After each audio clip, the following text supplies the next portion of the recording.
Order. So kind of like to get underway. We've got a quorum. Order, please. The Subcommittee on Supply will come to order. It is now 4:58. Subcommittee's meeting consider the estimates for the Department of Communities, Culture, Tourism and Heritage, and as outlined in Resolution E3. The resolution was read at the last meeting, and so at this point we're ready to start or continue with questions. And I recognize the honourable member for Sydney, member 2. Thank you, Mr. Chair. Just to confirm, I have 52 minutes. Okay. I appreciate it. Good to see you, Minister. Good to see staff. Had the opportunity to work with some, and it was great. So good to see everyone. I kind of come at this more about having a conversation, right? I'll have some questions that will come up. Obviously, there's some significant changes that are taking place, and for me, it's just kind of getting some information about some particular stuff from home, and also kind of the process of how you got to where you are. So I'm going to start right out because Cosset House was closed. So like a background on Cosset House Museum. The Cosset family came to the area from the States after the Revolutionary War, built in 1754. Old Sydney Society has been the operator. They're celebrating 60 years this year. The challenge with Cosset House is one challenge. So the Old Sydney Society has multiple spots in the North End, and this is where all the cruise ship passengers come by the thousands. They're coming off the ship, they're coming through the port, they're coming up the hill. And like this is the first thing that they're seeing St. Patrick's Museum, operated by Old Sydney Society, Cosset House, operated by Old Sydney Society, former Bank of Montreal building, Sydney, operated by Old Sydney Society. So the decision was made to close Cosset House, but they're also taking a 20% hit, which is probably going to close St. Pat's, or it's probably going to close the museum. Like they can't sustain the 20% cut is going to actually jeopardize the whole North End experience for people that are coming off of the cruise ships, which is pretty critical for the cruise ship industry. So this is my chance to put my best foot forward for them.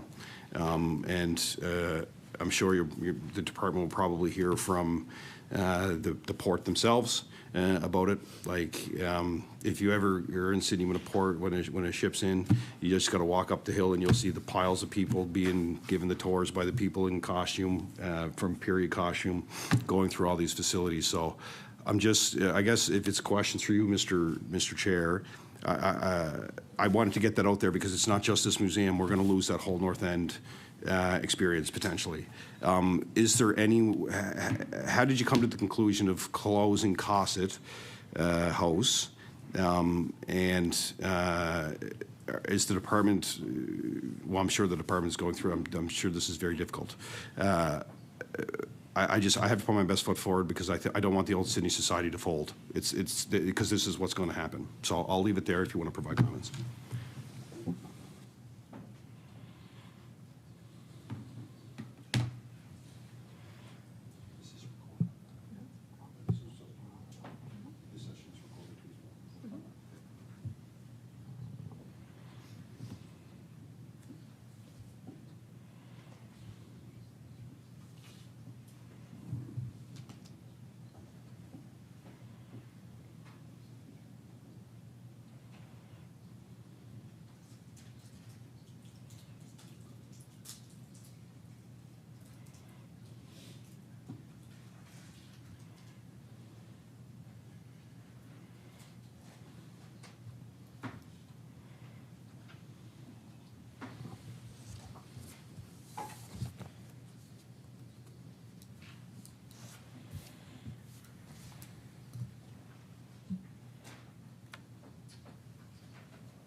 I recognize the Minister, the Honourable Minister of Communities, Culture, Tourism and Heritage.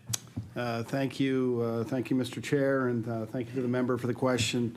Yeah, you know what, these have been really gut-wrenching, difficult decisions to be had by the department, and I just want to, you know, say that, like I said, it's been difficult.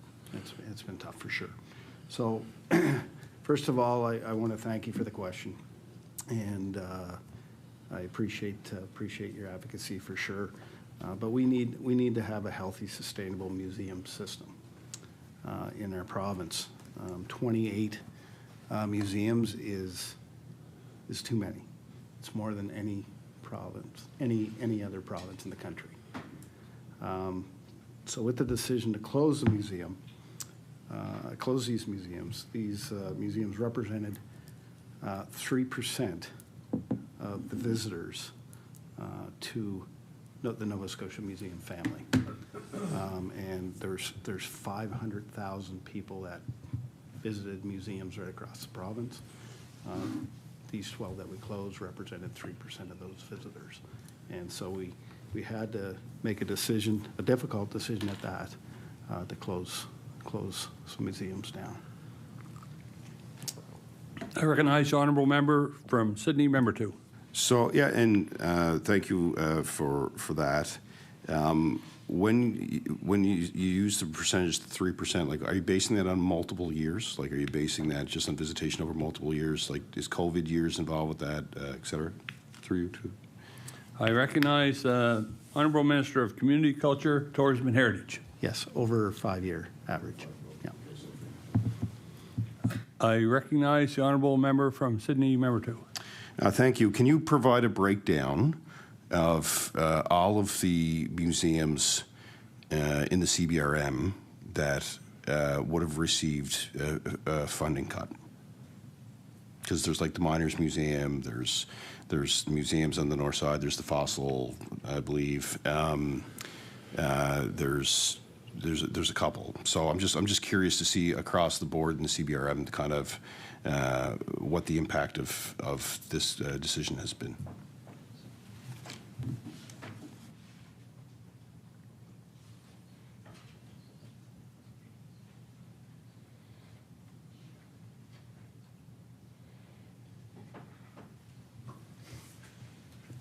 I recognize the Honourable Minister of Communities, Culture, Tourism and Heritage. First of all, we'll get you the list. That's for sure. And just to let you know, we're talking about the Nova Scotia Museum system. All right. We do have a community, a CMAP or community-owned and run museums as well. But this the cuts came from the provincial side, from the 28. I recognize the Honourable Member from Sydney, Member 2. Okay, I'll move on to theaters.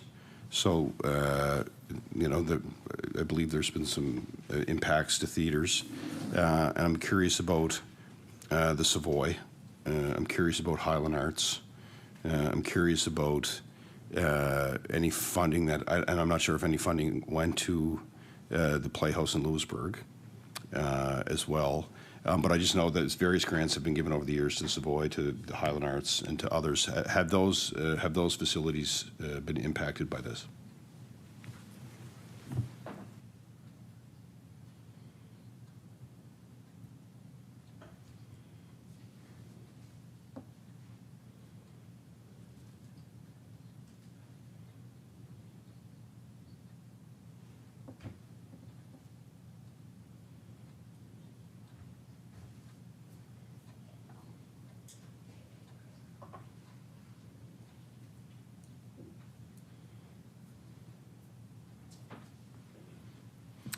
I recognize, excuse me. Recognize the Honourable Minister of Communities, Culture, Tourism and Heritage. So the Highland Arts and the Savoy Theatre do receive an operating grant from us, and there is a 20% reduction. Okay. I recognize the Honourable Member from Sydney, Member 2. Okay, no, that's good. That's good to know. That's good to know. It just gives me an opportunity, just because we're starting to hear from people at home, right? So, and just looking for information. I also noticed too some. I'm just looking at the list. I just want to make sure I'm on the right page here. When it comes to the grants around community facilities improvement, that still falls under CCH. Has there been a big reduction in that grant for the upcoming year?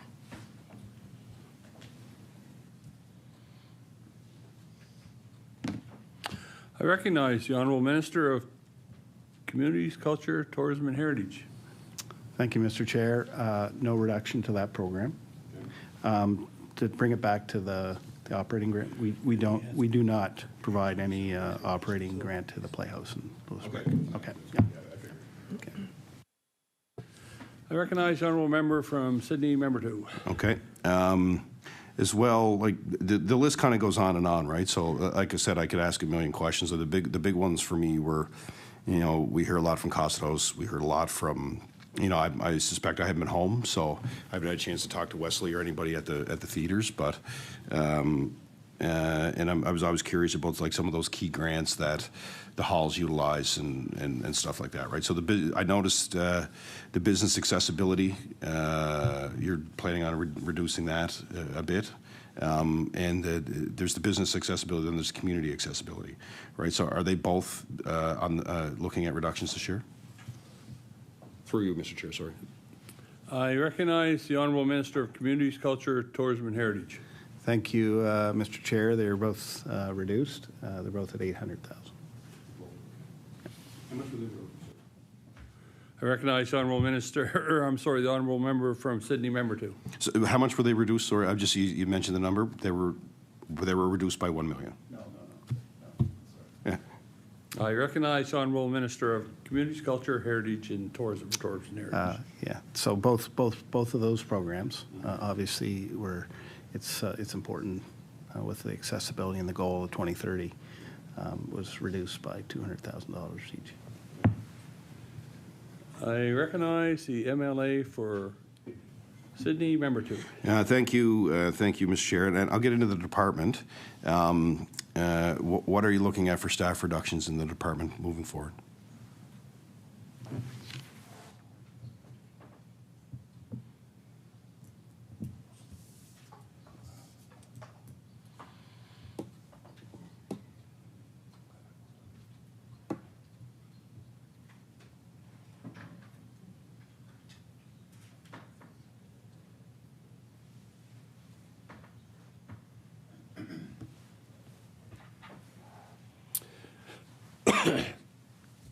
I recognize the Honourable Minister of Communities, Culture, Tourism and Heritage.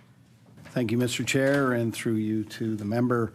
There was a reduction of 30 FTEs, okay, due to the closures in the tourism sector and the museum side. I recognize the Honourable MLA for Sydney, Member 2. Okay. I wanted to talk a bit about, through the department, you're probably doing, okay, I'm just looking at this, the trail, okay, trail grants are one. Bellard Trail's a big one in Sydney, and there's some other important trails across the island. I'm seeing a bit of a reduction there, too, as well. Do you provide operating grants to some of these trails? And I'm assuming if you do, then you're going to see some reductions.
I recognize the Honourable Minister of Communities, Culture, Tourism and Heritage.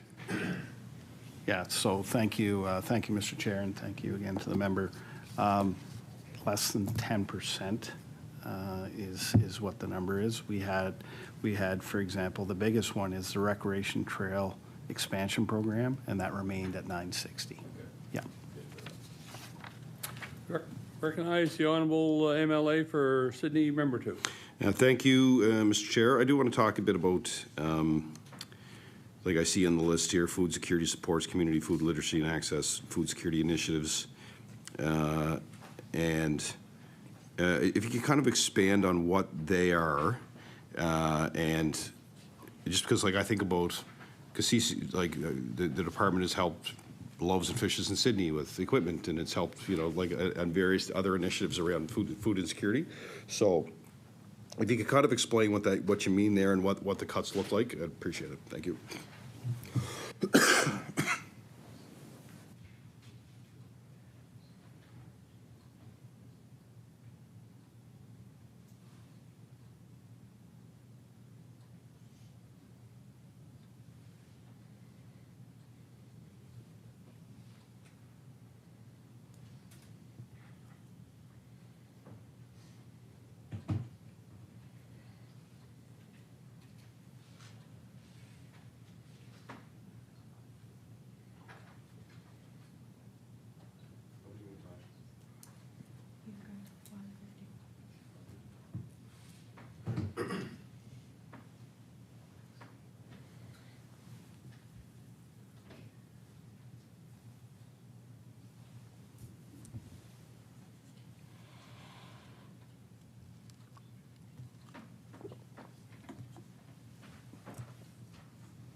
I recognize the Honourable Minister of Communities, Culture, Tourism and Heritage. Okay, thank you, Mr. Chair, and again through to the member, through you.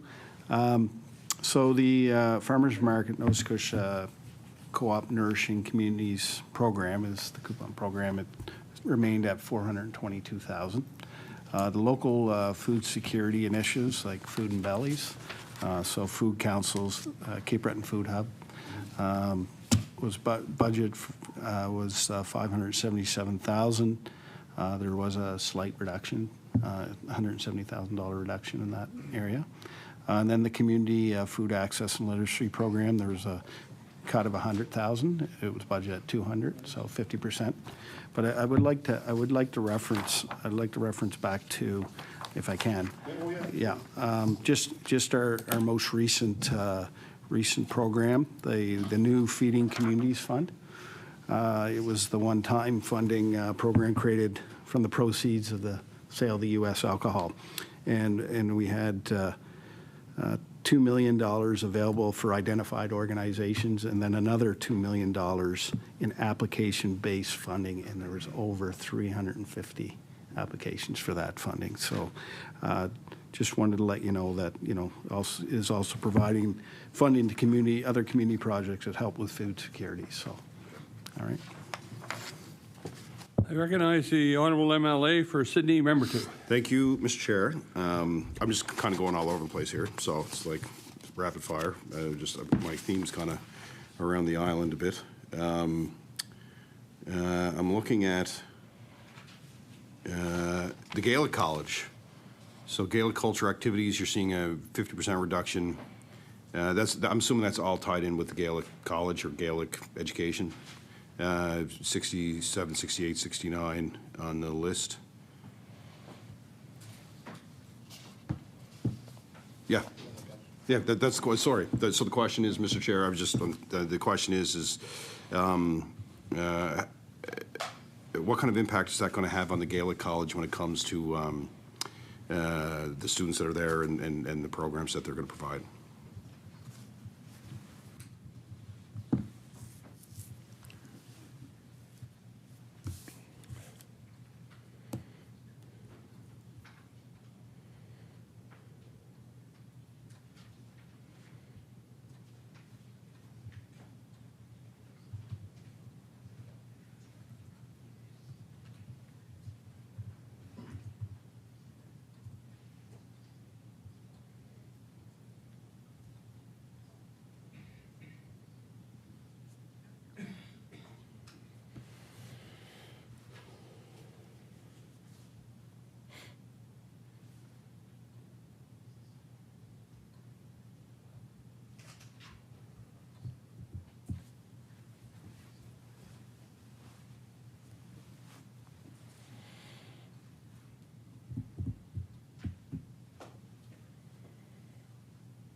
I recognize the Honourable Minister of Communities, Culture, Tourism and Heritage. Okay, thank you, Mr. Chair. The Gaelic College is separate, right? So they do receive an operating grant, and it came down 20%. Yep. And then the Gaelic Cultural Activity Program went from 100K to 50K, so it was 50K, 50%. Okay.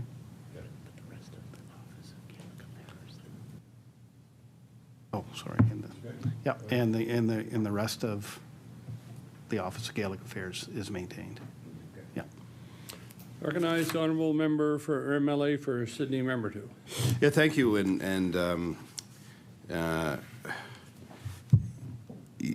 Are you concerned with the 20% reduction that a lot of organizations may close? And I say that just because some will be able to sustain it and some won't. And the Old Sydney Society very well could be one of them. Does it concern? You must be hearing from organizations, I'm sure, now that the news is going out. Does it concern the department that we may see some great organizations fail because of the reduction?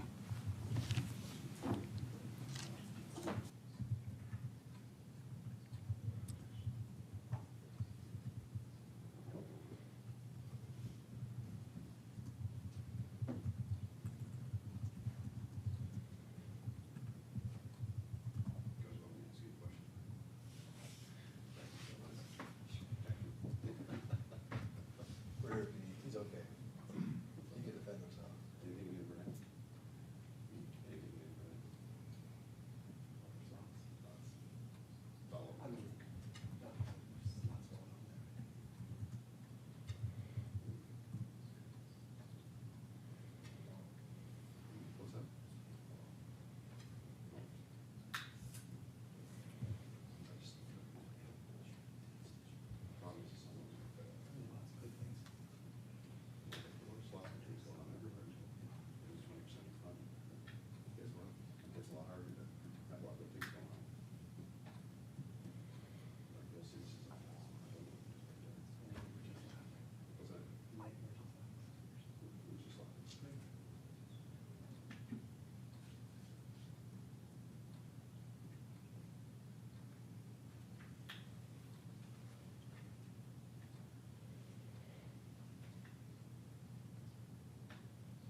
I recognize the Honourable Minister of Communities, Culture, Tourism and Heritage. Thank you, Mr. Chair. Remember, that's a great question. You ask the questions, we're concerned, we are concerned. These are difficult, like you say, difficult decisions. And we know it's hard.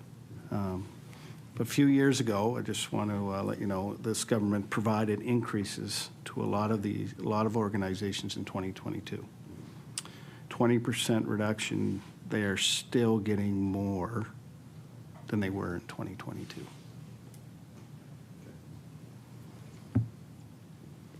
I recognize the Honourable MLA for Sydney, Member 2. Thank you, Mr. Chair.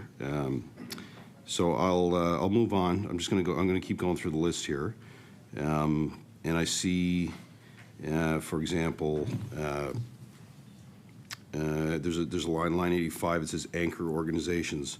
So you see a reduction of 1.625 million. Can you provide a breakdown of what that means? Anchor, when you say anchor organizations.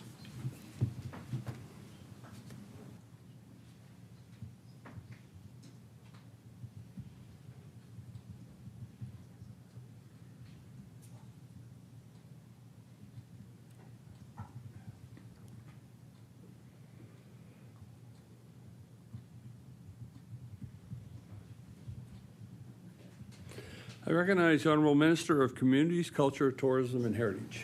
Thank you, Mr. Chair. The anchor organizations are a large number of cultural organizations, and they received 20% cut in their operating. Yeah. I recognize the Honourable MLA for Sydney, member 2. Thank you, Mr. Chair. Can you provide a couple of examples, just so we have it, of what those anchor organizations would be?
I recognize the Honourable Minister of Communities, Culture, Tourism and Heritage.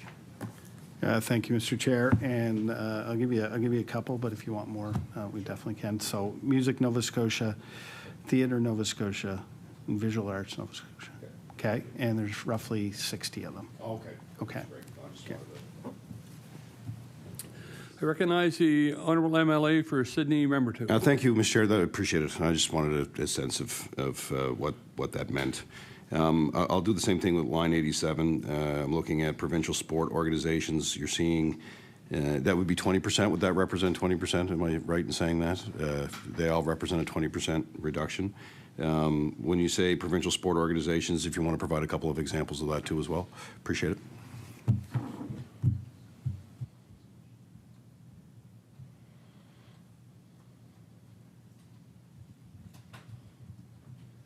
I recognize the Honourable Minister of Communities, Culture, Tourism and Heritage. Thank you, Mr. Chair.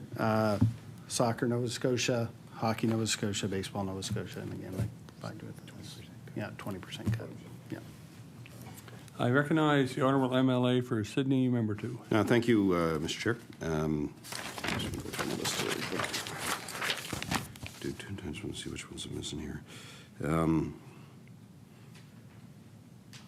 I noticed that there is some reductions as well in the Mi'kmaq, some of the Mi'kmaq programming that takes place. It's something that, you know, as a representative of proudly of the community of member 2, as an MLA and a councillor, there's some great programs that are provided throughout the school system and throughout the community.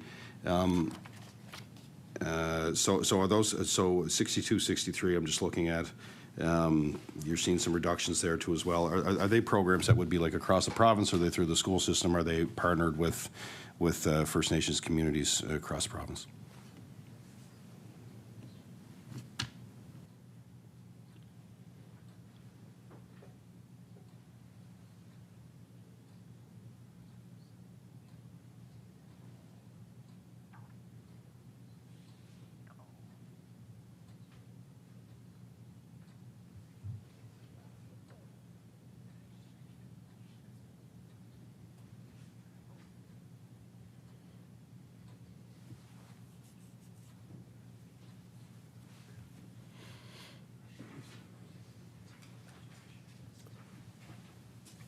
I recognize the Honourable Minister of Communities, Culture, Tourism and Heritage.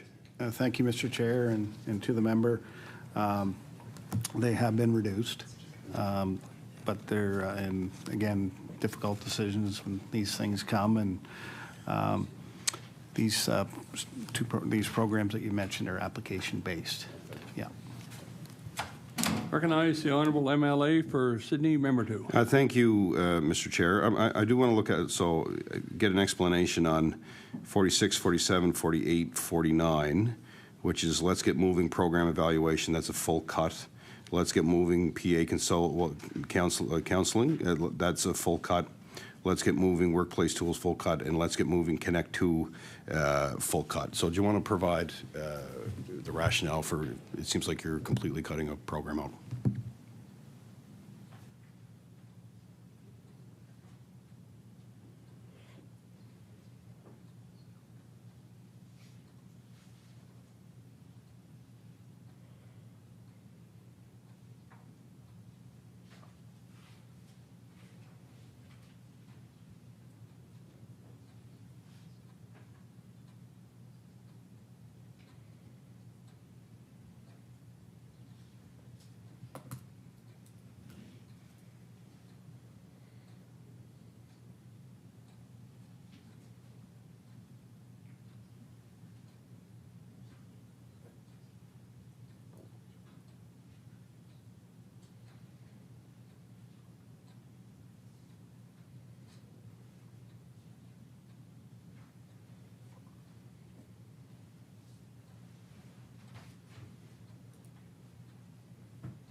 I recognize the Honourable Minister of Communities, Culture, Tourism and Heritage. Thank you, Mr. Chair. Let's Get Moving program. The ones that you named are largely administrative. Okay. Program evaluation and workplace tools, those types of things. The Connect To program, I'm sure you're aware of what that is. Because we have so many other infrastructure programs, we see an opportunity potentially that would go into the Active Communities Fund program. So there is another program there that we can take a look at. Recognize the Honourable MLA for Sydney, Member 2. Thank you, Mr. Chair. And I'm looking at as well Community Technology Program, $250,000. That's a full reduction. And do you want to give some rationale around cutting that completely?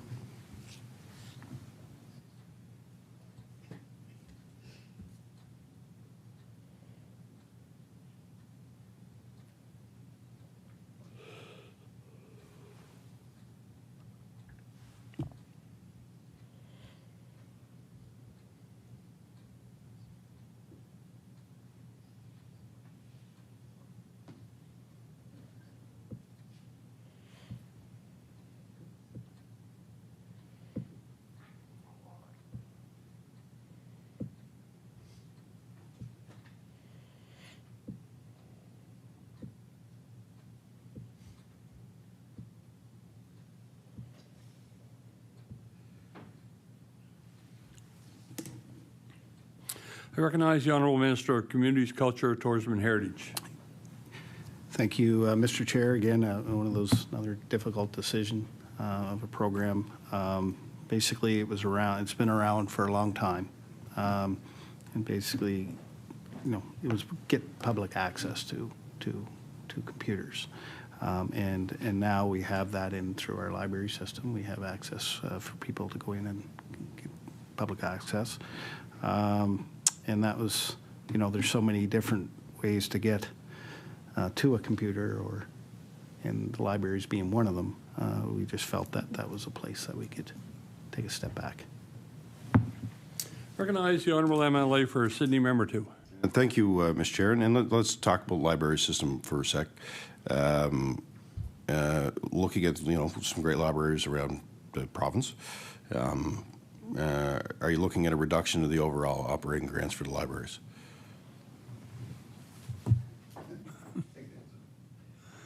I recognize the Honourable Minister of Communities, Culture, Tourism and Heritage. No, it's going to remain 16.4. Yeah. Recognize the Honourable MLA for Sydney Member 2. No, I appreciate that. No, I appreciate that answer. I think about the library at home. I don't think it could sustain it would probably close our library at home, right, if we saw any kind of reduction at this point. So I'm just going to continue down the list here. The next one I'm looking at, the community recognition celebration inspiring communities. That's another one that the department's looking at fully reducing $407,000. Do you want to provide some, through you, Mr. Chair, provide some explanation to why?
I recognize the Honourable Minister of Communities, Culture, Tourism and Heritage.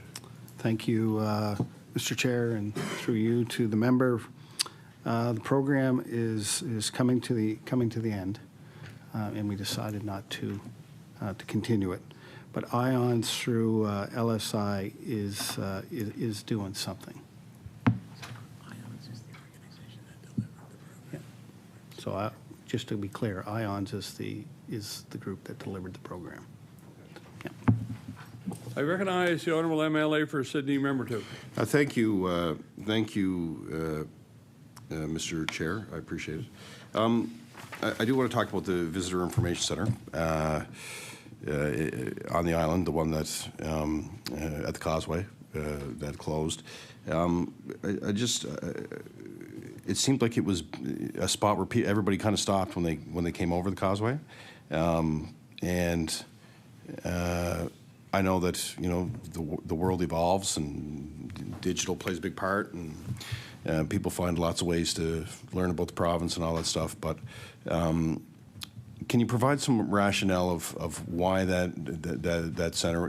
There's rationale for every one of them. Numbers, I'm sure there's reasons, but I get a lot of calls on that one in Cape Breton. So if you want to provide some rationale of why you closed that Visitor Information Center.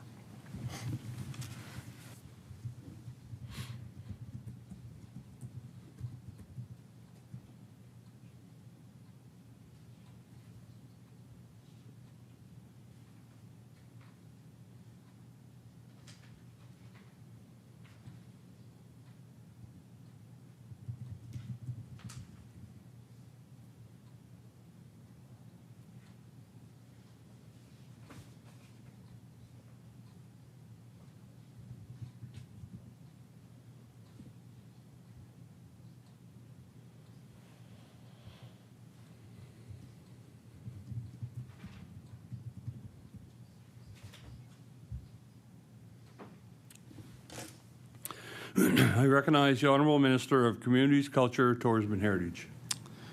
Yeah, so really the way people travel, their travel plans have changed. Visitors plan online and rely more on their phones once they're here. So we needed to get up to speed on that, and that's why we're modernizing the visitor information centers and making it easier to explore our province. But the other thing is to remember is we need to focus our efforts where they make the biggest difference. And in digital tools, strategic marketing, and partnerships, that's been a focus since I've been in this chair anyways. And we also support more than 40 community VICs across the province, and 10 of those VICs are in Cape Breton. I recognize the Honourable MLA for Sydney, Member 2. Thank you. Thank you, Mr. Chair. I have about 9 minutes left, do I? Yep, okay, I'll just make sure. Yeah, no, I get a lot of calls on that one. You know what I mean? I do. And it's always difficult when you see them go, good people are working there that really promote the province. My next question is around the department has supported some really significant major events that come to the province. World Women's Curling Championship in Sydney, awesome. World Women's Under 18 Sydney, Member 2, awesome. And we appreciate it. You know what I mean? There's always been a strong relationship with the department since my time. You know what I mean? From small projects to big ones. My question is. For us to attract those big events, the support is necessary. And there's probably ones that you do annually too as well. You know what I mean? Whether it's East Coast Music, are you looking at cutting the funding to or stopping funding any of these events that are taking place? Probably more specifically, the annual events that you're funding across the province. You could provide some examples, and are you going to continue? Is the department going to continue to do that?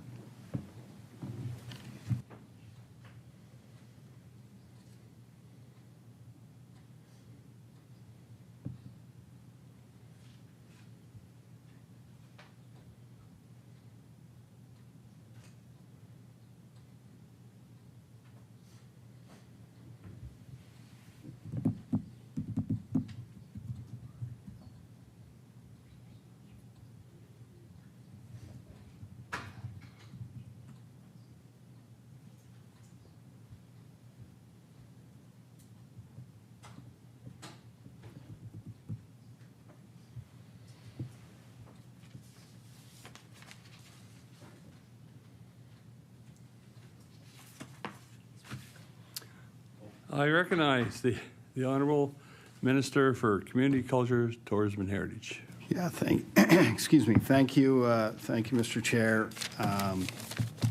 The major events, no.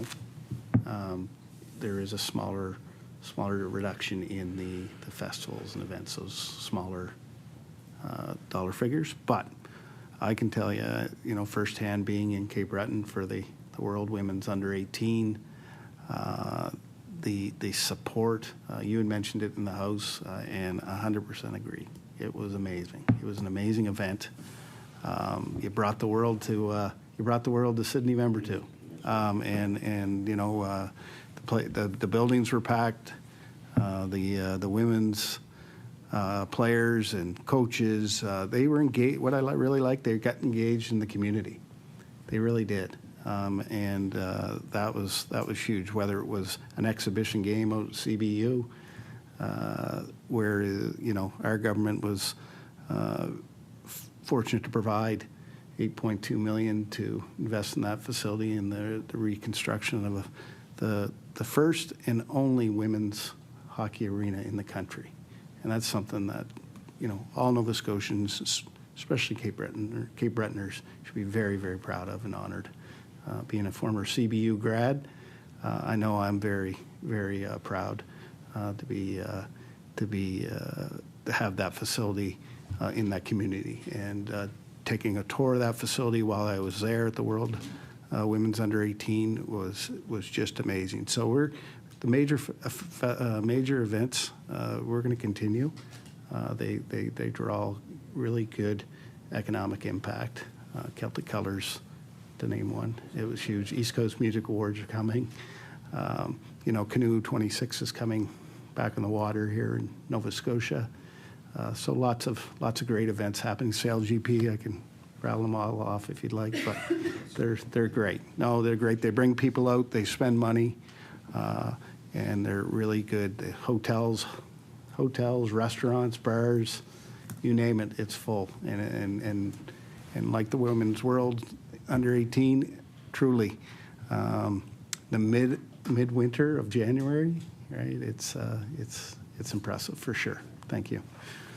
I recognize the MLA for Sydney Member 2 with about 3 minutes. 3 minutes? Okay. So, yeah, we won't get into too much of a Q&A, but I just, maybe I'll finish off with a comment and you can finish off. I appreciate the opportunity to ask some questions to staff and yourself, Minister.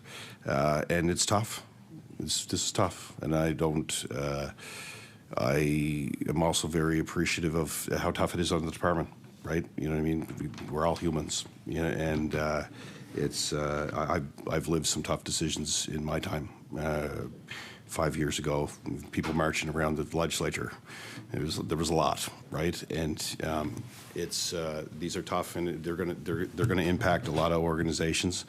I can only, as the MLA for Sydney, I put my best foot forward for them because it's going to wipe out tourism in the North End. Like, it's the first stop for cruise ship passengers. It's their first entry point. So, and for the island in general, you know what I mean? Like, all of us have great organizations, whether they're theaters, whether they're, whether they're other cultural events or activities that take place. Everybody's taking a hit here. So, we'll continue. My colleague will be in asking questions shortly after my colleagues from the NDP, but this is going to be tough. It's very tough on the organizations. And the department is so important and integral in so many things over the years. The community facilities grants, the little to big, you know what I mean? Like, I always say, like, CCH built the Boys and Girls Club in the pier, you know what I mean? Like big support for youth in the community and stuff, and it's really integral to the community, so it's going to be tough. And we'll probably be asking you lots of questions about lots of things as we move forward, but I'm hopeful that as we move forward, that some of this money comes back. You know what I mean? That some of the resources come back to these organizations, because my fear is that a lot of them probably may not survive a 20% reduction. And I'm hopeful that they do. So 551, is that? Yeah, you got 40 seconds. 40 seconds, so I'll leave that to you. I'll just say thanks for the opportunity to ask questions, Minister, and we'll have more to ask, so I'll pass my time over down to my colleagues with the NDP. Thank you, MLA Marquette. Before we move to the questioning by NDP, would you care for a break, a 5-minute break, or do you want to continue right on? We're good. I recognize the Honourable MLA for Cape Breton Centre, Whitney Pier. Thank you, and thank you, Minister. My colleagues have had to come in, but I'll ask this question. This is a budget of cuts, and the Department of Communities, Culture, Tourism, and Heritage got hit hard. 30 jobs are being cut from this department. Can the minister tell the Nova Scotians watching right now? Oh, sorry. Okay, well, I'll ask the other one. The cultural sector contributes nearly $1 billion to the Nova Scotia GDP and employs more than 12,700 people. This is good for. Save me the time. Okay. Do you want to take it? I'll give it to you. Can I have the time? Yep. Give it to her. I recognize the MLA for Dartmouth North. Thank you very much. When we left off last night, and I thank my colleague for pinch hitting for a moment for me, I didn't want you to have to answer that question again, because let's face it, you already did that one. We were talking about food security. So programs like the mobile food market, the North Grove, I think it gets a little bit of money on food security. Can the minister please explain to me what is happening with those programs? I believe the mobile food market got a letter, one of these terrible letters that says their funding will be cut in some way. But in the list of grants, the cuts that went out last night, it looks like there's $200,000 budgeted, and then the reduction is for, here it is, food security supports, community food literacy and access. $200,000 budgeted and a reduction of $40,000. So of that 200 that was there, who were the organizations? Can you list me the organizations that benefit from that 200,000? And are any of those being cut, or are they all being reduced?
I recognize the Honourable Minister of Department of Communities, Culture, Tourism and Heritage. Thank you, Mr. Chair, and through you to the member. Thank you for the question. So the FMNS Co-op Nourishing Communities Program remains at $422,400. The Local Food Security Initiatives Program was $577,600, now budgeted with a 20% reduction. Okay, and that would be food and bellies, like food councils, and I use an example, Cape Breton Food Hub. The community food access and literacy programs would be like your full mobile food market. Okay, it was at 200. It's now at 100. But we are continuing to work with Department of Health and Wellness to bring that back in. So that's money that's transferred to us. From it's recoverable from the Department of Health and Wellness. Yep, and then I just wanted to add, as I did in the previous member, was around our new Feeding Communities Fund that was with the U.S. alcohol sales, the $4 million. So $2 million was available for identified organizations, and another $2 million in application-based funding, and there was over 350 applications in. I recognize the honourable member for Dartmouth South North. Thank you. So maybe I'm reading this cut page wrong, the page that went out to, like, that has all the cuts for the whole budget from Department of Finance. But so, like, you said that the mobile food market one, the community food literacy and access, was 200, now it's 100. But in the page here, it says the reduction was 40,000. So can you clarify how much they've been cut? And also, when you say you've recovered it, you're recovering it from Department of Health and Wellness, does that mean there's actually no actual cut?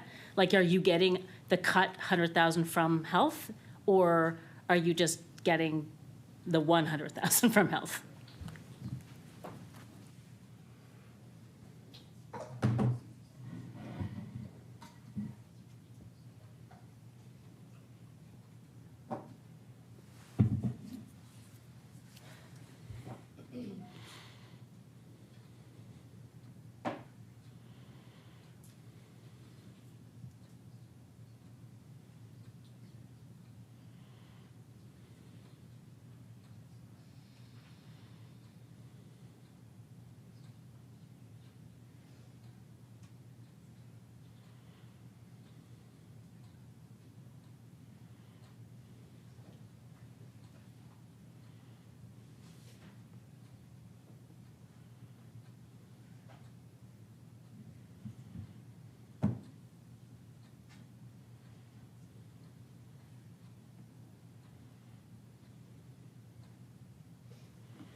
Recognize the Honourable Minister of Communities, Culture, Tourism and Heritage. Okay, so the 100K for that particular program, it's money from the Department of Health and Wellness transferred to us, and we deliver the program.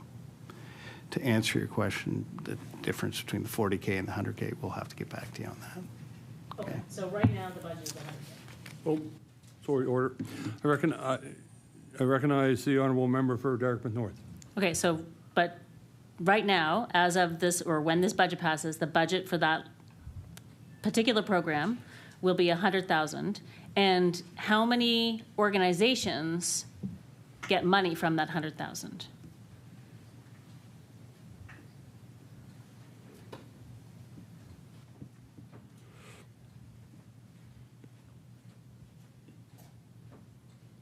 I recognize the Honourable Minister of Communities, Culture, Tourism and Heritage. Yeah, the budget is 100,000, and we'll definitely get back to you with a list. Okay. Okay? I recognize the Honourable MLA for Dartmouth North. Thank you very much. So yesterday, actually, when I left, where I was really asking about was Hope Blooms. So the budget for Hope Blooms is being cut in half. Last year, the organization served 11,000 meals in my honorable friends community to combat food security. Can the minister tell us how this funding will impact the organization's ability to continue to keep their community fed? I know that my honorable colleague can probably tell us, but I'd like to hear from the minister about it.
I recognize the Honourable Minister of Communities, Culture, Tourism and Heritage. Thank you, Mr. Chair, and through you to the member for Dartmouth North. Yes, the cut was 50%, and part of that number, it's similar to the number of organizations we've had to make some difficult decisions. Understanding there will potentially be an impact, we will work with the group. But again, they're similar to other organizations with a reduction. But I do want to emphasize that there's other food programs and food grants available to apply for, including our Feeding Communities Fund as well. And I'm not sure if the group had applied for that or not. I recognize the Honourable MLA for Dartmouth North. Thank you. Well, I'll just say, you've mentioned that you had to make difficult decisions a number of times. The minister has mentioned that. And I guess last night I pushed back on that a little bit when you said it was discretionary. Your department has a lot of discretionary money, and I believe I said I don't believe this is discretionary funding. This is life-saving funding, but in particular, when we're talking about food security programs, it literally is life-saving. Not to renege on anything I said about arts and culture funding, but we're talking about feeding vulnerable people. And I know for personal experience, I have sat and eaten at the table with people at the North Grove, and I've sat and eaten with people at Mobile Food Market, and I've shopped alongside people at Mobile Food Market, and these are life-saving programs that are being cut. Okay, it also looks like funding for sports and active living under CCTH have been completely cut, and I will remind the minister that I am not only an artist, but an athlete. This includes funding for athletic university sport, Aboriginal sport development, Bicycle Nova Scotia, and active transportation programming. Have these programs moved to other departments, or has the government funding for these initiatives simply ended?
I recognize the Honourable Minister of Communities, Culture, Tourism and Heritage.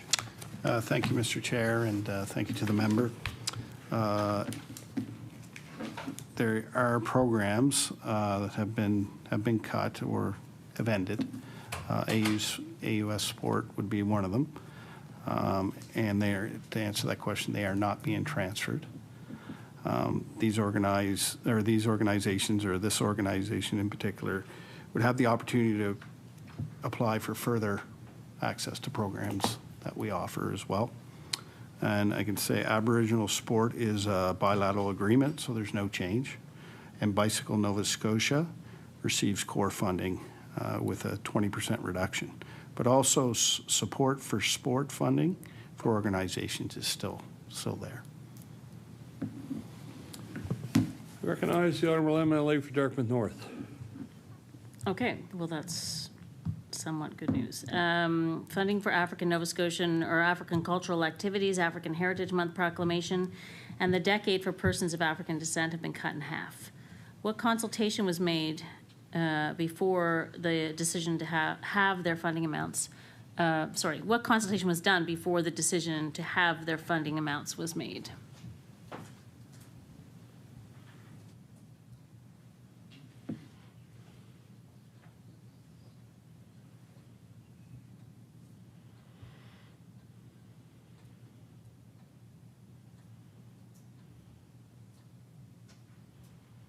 Recognize the Honourable Minister of Communities, Culture, Tourism and Heritage. Thank you, Mr. Chair. The funding goes to African Nova Scotia Affairs, which would be under Minister Gross, and you'd have to chat with her on it. Recognize the Honourable MLA for Dartmouth North. Okay, well, that's unfortunate. But it is, I understand that there's a different office of African Nova Scotian Affairs, but you know what the budget line is because you're the Minister of CCTH, which oversees that office. Is that correct? That the office is overseen by CCTH with a different minister?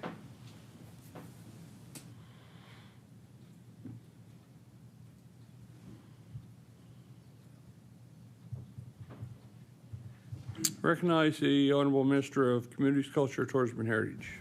So the office is part of the department, but it's overseen by the minister, her team. Yep. I guess, sorry. Recognize the Honourable Member for MLA for Dartmouth North. I'm assuming then that when I ask about funding for Mi'kmaq cultural activities and Mi'kmaq History Month that have been cut in half, and asking if the minister consulted these communities before cutting this funding, the answer will be that I need to ask the Minister of Elderly Affairs. Okay, so I'll keep going. So I want to talk a little bit about libraries. Today in question period, the minister talked about how funding for libraries has stayed the same for the last 5 years. And that's a real problem. And I know that the minister knows that. I did a number of meetings with libraries across the province leading up to this budget season. And what I was told, hands down, is that status quo is not an option for them because the costs have gone up and gone up and gone up and gone up. And no money has gone up. And I guess they're happy or they'll be relieved they weren't cut. But it is like everyone told me, all of the librarians I met with said, if it's status quo, it's tantamount to a cut. And we all understand that. We all understand how costs go up. And so if the money stays the same, it's a cut. We've talked about, all of us have used that language, in whenever we've been sort of critical of budgets. So I want to ask about libraries. I want to talk about the libraries because, especially in rural areas, the government was told that they needed additional funding just to maintain current services. So, what I heard from libraries on the South Shore and Colchester and Cape Breton in the city of Halifax, the HRM, that status quo is not an option, which meant that if there was no cuts, then there would be cuts in services, there would be cuts in operational hours, there could be staffing cuts. And I just want to say that in a time when libraries serve a very different purpose than they did historically, but also an incredibly frontline, important frontline service to communities, especially rural communities, does the minister anticipate that libraries will be reducing hours and cutting back on their services in the coming fiscal year?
I recognize the Minister of Community, Cultures, Tourism, and Heritage.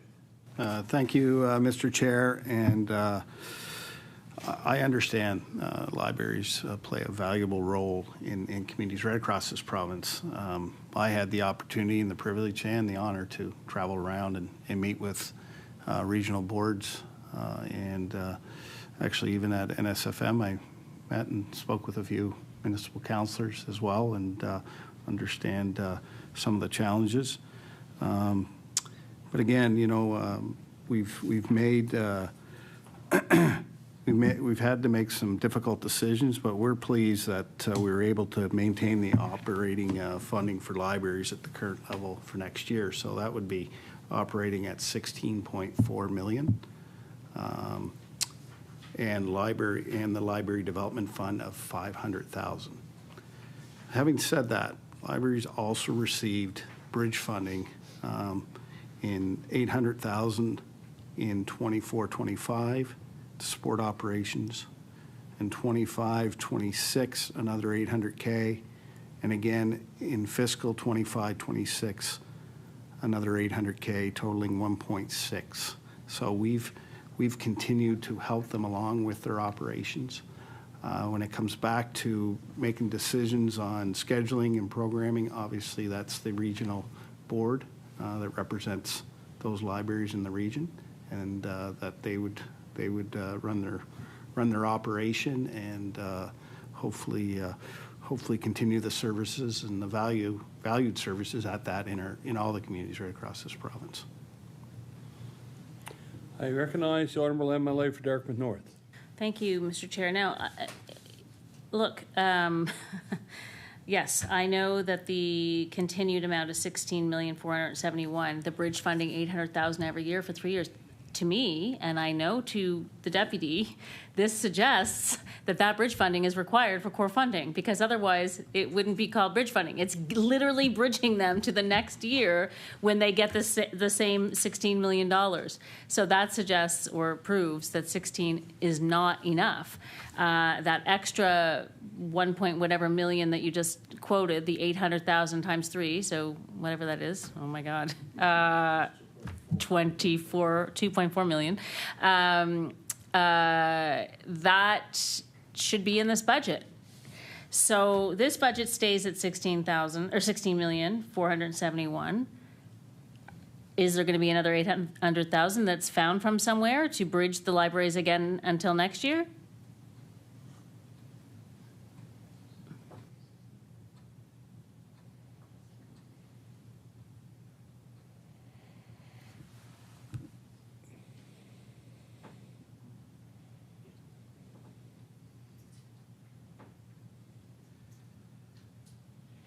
I recognize the Honourable Minister of Communities, Culture, Tourism and Heritage.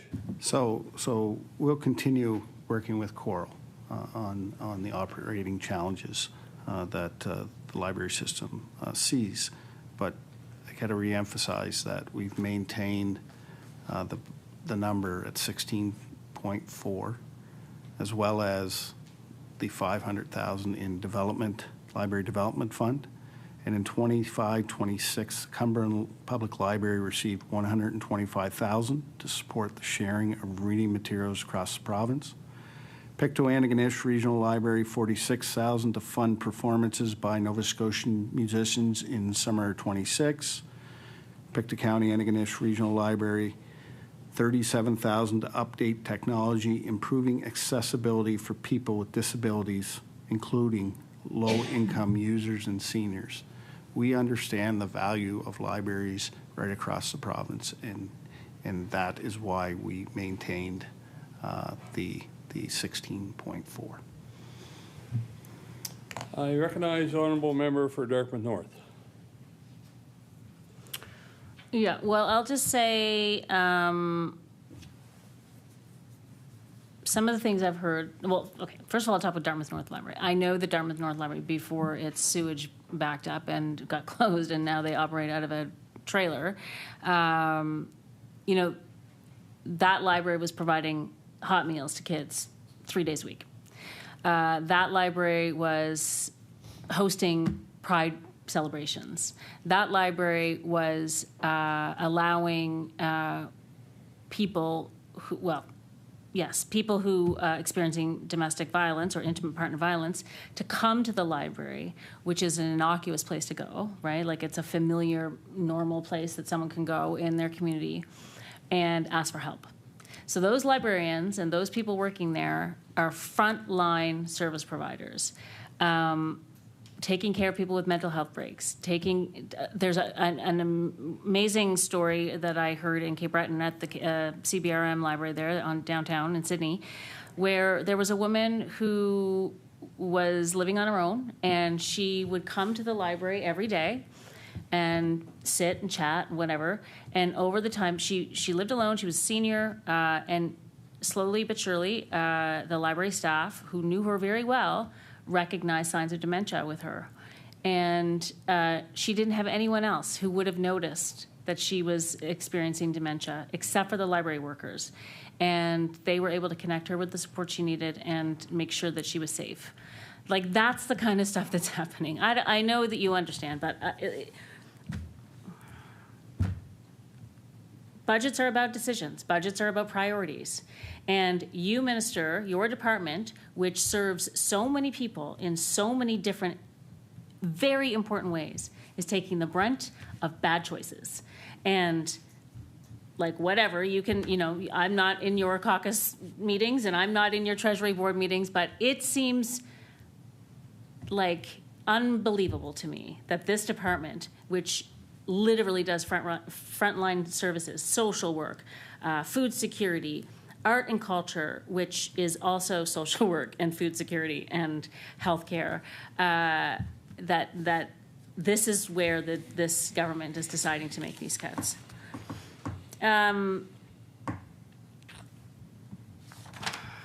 I just want to move on to book publishers for a minute.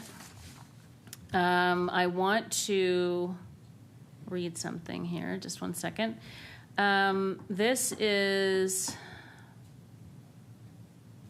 sorry, this will take, okay. This is what the Atlantic Publishers put out today. The Department of CCTH sent letters yesterday informing Nova Scotia publishers that it is eliminating a $700,000 fund. It's drastic and devastating, said NIMIS manager Tara Lee Bulger. Books are an important pillar of culture. This budget decision by Premier Tim Houston's government will mean that fewer Nova Scotian creators will get their books published. Not only that, Nova Scotia publishers will be forced to lay off staff and spend less on local freelancers. Nova Scotia publishers release more than 100 books, mostly by local authors, every year. And then they go on to say, Nova Scotia Publishers Assistance Program parallels similar funding available to locally owned publishers in 9 other provinces, all 9 other provinces. Nova Scotia's program was already less generous than in most other provinces, and this budget cut will make Nova Scotia the only province to cancel support for publishing books that is the backbone of our entire industry. Among the publishing companies affected are Breton Books, McIntyre Purcell Publishing, Formac, Pottersfield Press, Conundrum Press, and Fernwood Publishing. And without this provincial support, we'll have to cut new titles from 15 to 7, says Formac CEO Jim Lorimer. So when we talk about those, the first question that I asked yesterday and the first question that my colleague asked today on my behalf about the job cuts with this budget, we talk about 30 frontline job cuts, that's the VICs and museum operators, devastating to small communities. But now we have to talk about the job cuts that are coming with the other cuts. So when one publisher is limiting their publishing, is cutting their deals in half, so they go from publishing 15 books to 7 books, that's 7 authors who aren't getting a book published this year. And that's just one of the publishers. In my own community, I can rhyme off 5 or 6 published authors. Most of them have been published by local publishers. Some of them have been published by American publishers. And I will talk about more of this as we go through the budget process. But these are taxpaying Nova Scotians. These are people who have moved to Halifax or to move to the province because it's a good life, and they can get a book published. Like, I didn't leave Nova Scotia to go to Toronto like most of my classmates because I was able to make a living in the arts here. And now we are cutting into those jobs. So when we talk about jobs and job losses, can the minister tell me if he has done an analysis on the number of authors who will not get book deals this year because of these cuts?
Recognize the Honourable Minister of Communities, Culture, Tourism and Heritage.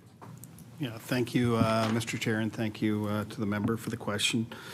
Understanding that the book publishing program is going away, I just want to advise the member that they can apply through the creative industry program for funding.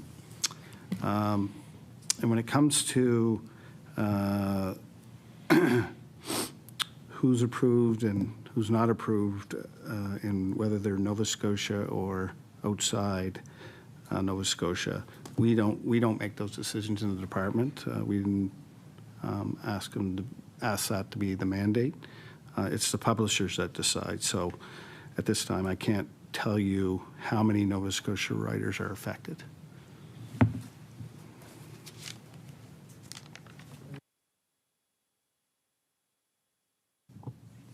I recognize the Honourable MLA for Dartmouth North.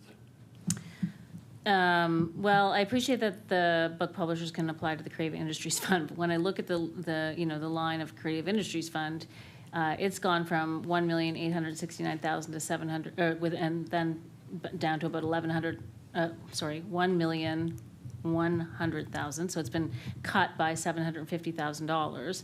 So, first of all the organizations and the people that are applying for those grants already are going to have way less to deal with. And then if you add in the book publishers, I mean, clearly it's a way smaller pot for a lot bigger, amount of applications. So, I guess it's something. But again, we have a vibrant book industry here. We have 2 amazing writers' festivals now, Afterwards Writers' Festival and the Cabot Trail Writers' Festival. These are not Celtic colors, but they do bring people in. They bring people in. They sell tickets. People go to restaurants before they go and hear an author speak. They book hotel rooms. They are economic drivers. And without a flourishing book writing industry or book publishing industry, those festivals won't survive. They just won't be able to. Okay, I'm going to go back to libraries again. I'm sorry I am bumping around a little bit here. There's just so much to ask about. So I have here... I have here a letter. Okay, so the department reviewed the outdated funding formula for libraries over a year ago. Recommendations were made but not followed through on. Everyone that I talked to when I sort of did my library tour did reference this review. And then following the table of last year's budget, the deputy minister sent a letter to libraries stating, I'll table this. I realize that status quo funding is not the result the library, this is last year, result the Library Funding Review Committee was seeking. This does not, however, mean that the community's work is over, the committee's work is over. We will continue to consider other options to advance your recommendations for increased funding. So can the minister tell us why the department chose not to advance the recommendations that came out of the review process? This is last year, and how much did the department spend on the library funding formula review? Should I table that?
Recognize the Honourable Minister of Communities, Culture, Tourism and Heritage.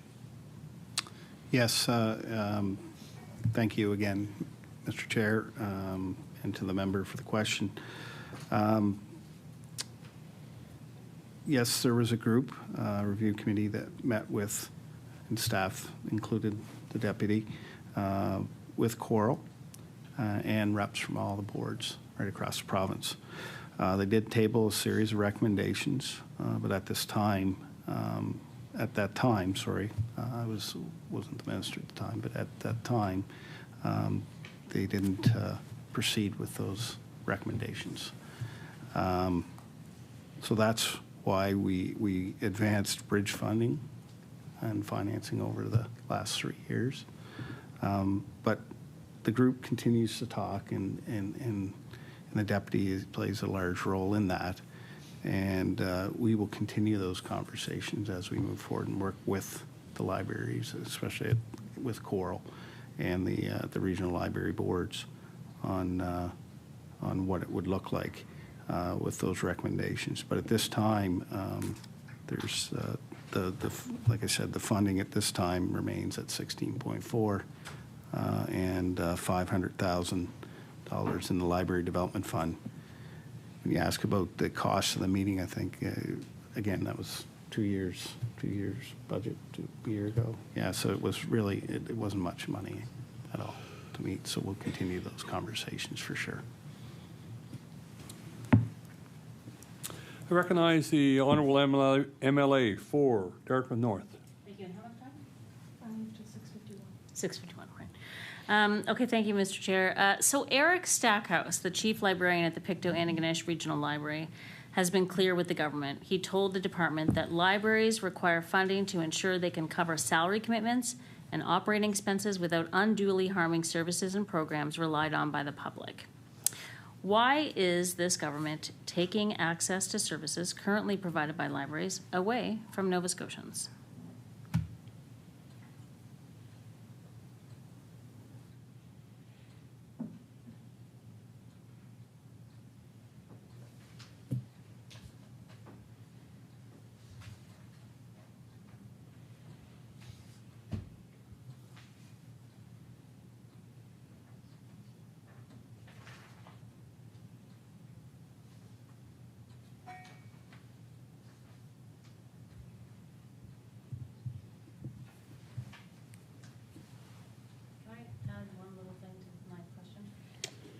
I just 1 second.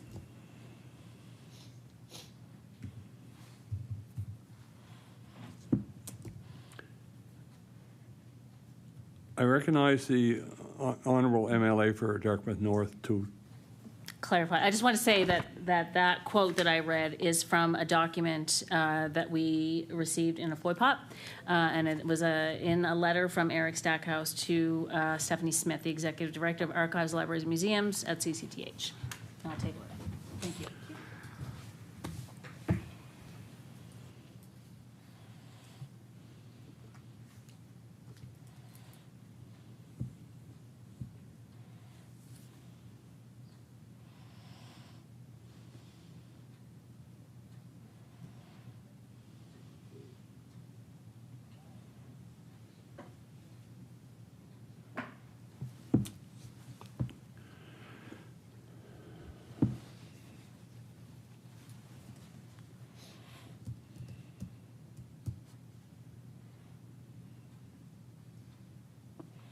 I recognize the Honourable Minister of Communities, Culture, Tourism and Heritage.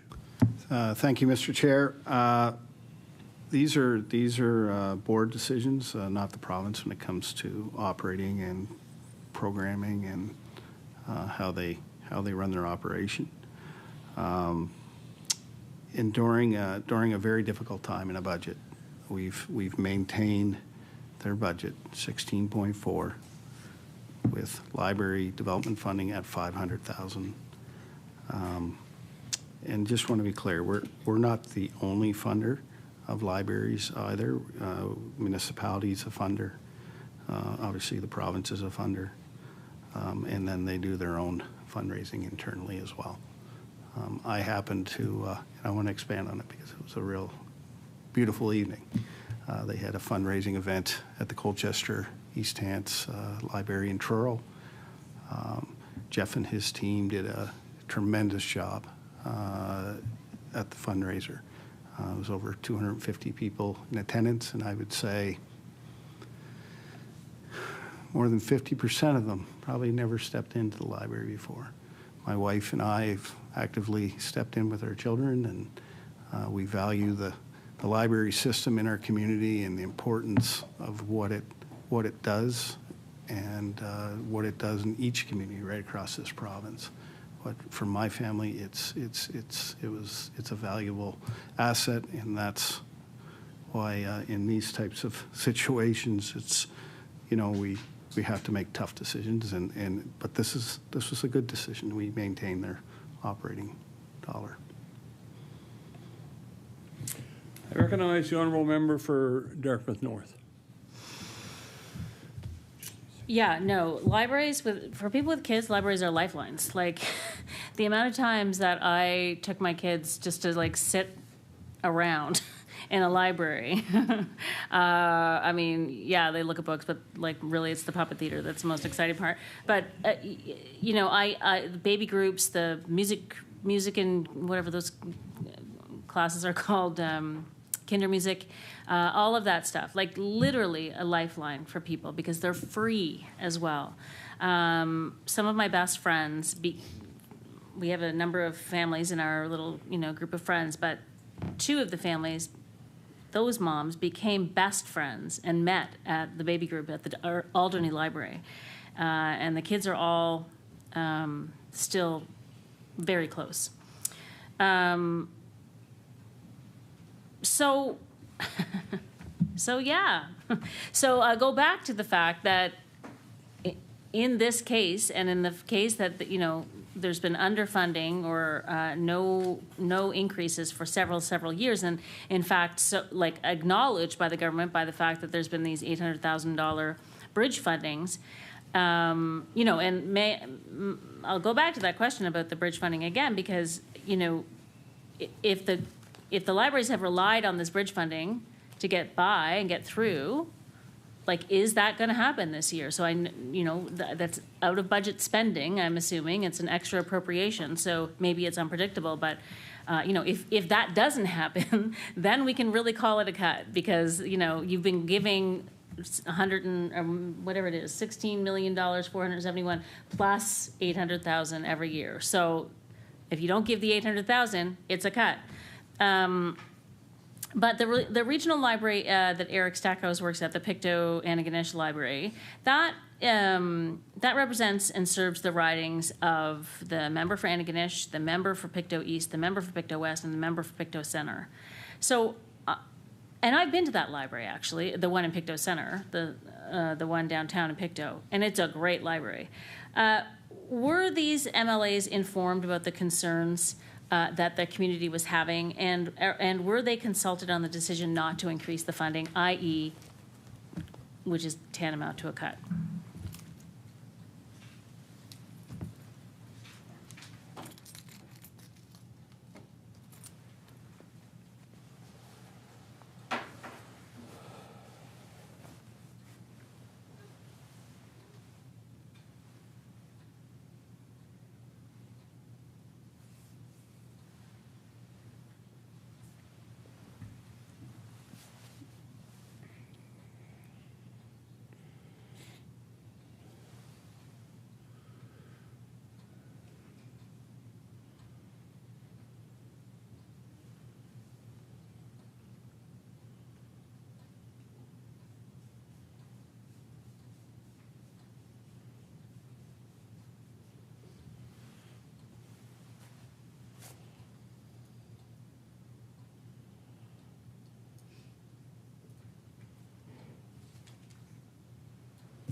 I recognize the Honourable Minister of Communities, Culture, Tourism and Heritage. Thank you, Mr. Chair, and thank you again for the question. The Pictou, in the town of Pictou, the library and the cost center, we renovated both of those facilities and invested substantially at the magnitude of $7 million a couple of years ago in the capital project of revamping it. And you're right, it's a beautiful, beautiful facility, both at the cost center and the library. We also made a substantial infrastructure investment in the Glasgow town library as well. So we invested in the capital projects of those two locations in that regional library family. But again, you know, during these difficult times and budget cuts and reductions, and we maintain the operating money for libraries right across the province at 16.41. We held it, and again, the library fund, development fund at $500K. So we maintained it, and where we had to make difficult decisions right across the board in the department, but this one we stayed. I recognize the Honourable Member for Dartmouth North. Thank you, Mr. Chair. I will say that the DeCoste Center is also before renovation. It was a performance space that I performed in, and you know, like, great to renovate it, but when you cut the legs out from underneath the cultural industry, there's going to be less people using that stage now, or that center. Like the Marigold in your own community, Minister, the DeCoste Center will surely have some trouble, you know, with their funding and with their ability to book a full season. So I'm going to move on to tourism for a minute. Tourism is a major driver of this province's economy. As we all know, revenue generated from this sector reached $3.5 billion in 2024. I think the minister did say this in his opening remarks, but can you remind us how much revenue tourism generated last year? Or 2025-26, yeah.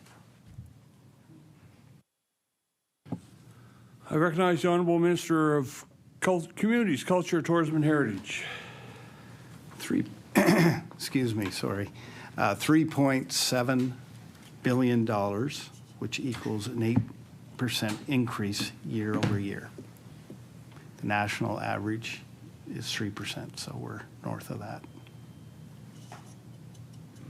I recognize the Honourable Member for MLA for Dartmouth North.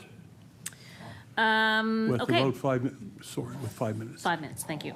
And so even though we all know that tourism is key to the province's economic success, we're seeing cuts in the tourism industry.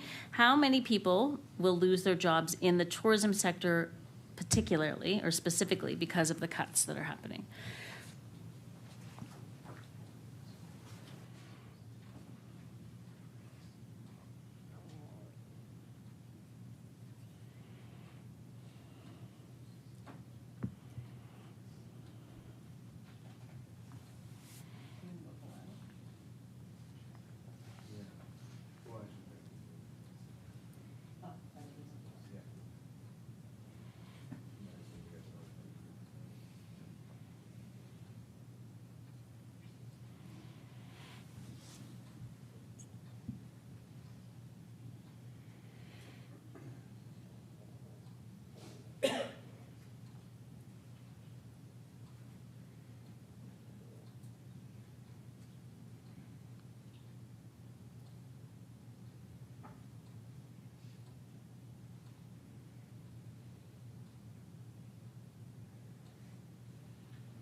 I recognize the Honourable Minister of Communities, Culture, Tourism and Heritage. Oh, just one second.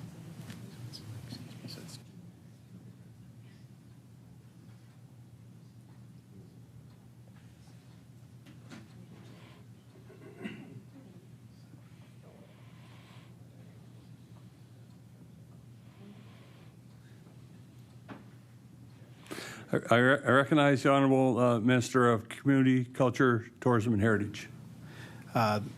Positions, 27 VIC positions and 7 enumerators. Those 7 enumerators are the ones that count the numbers. These are part-time seasonal positions. I recognize the Honorable member from Dartmouth North with 2 minutes, minute 30 seconds. Okay, so can the minister show the analysis of the effect that these cuts will have on the bottom line of our tourism revenues for next year?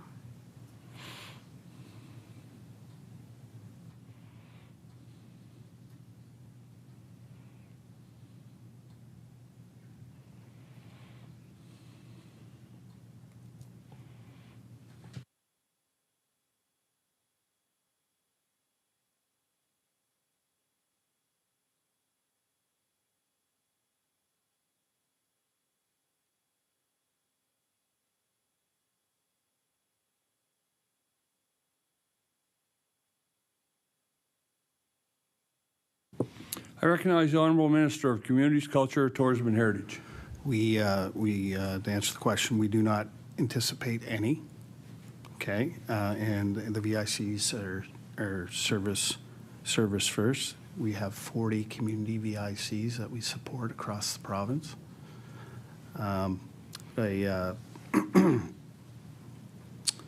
These changes, again, are tough, but we need to focus on our efforts where they make the biggest difference, and that's digital tools, strategic marketing, and partnerships.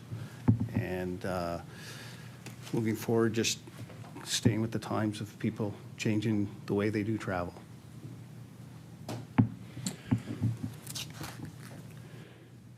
Order. The time has elapsed for the official opposition. Before we move to the Liberals, I ask if there's any desire for a short break.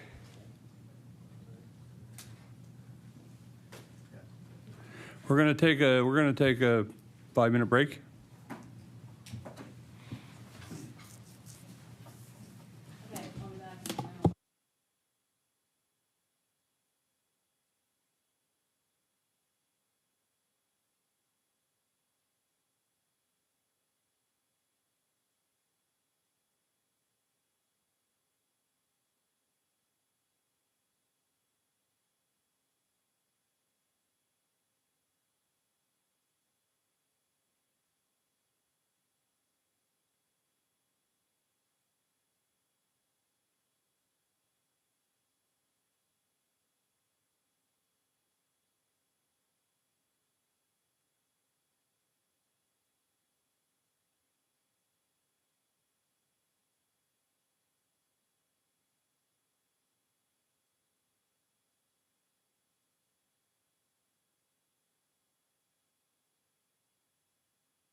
Order, please.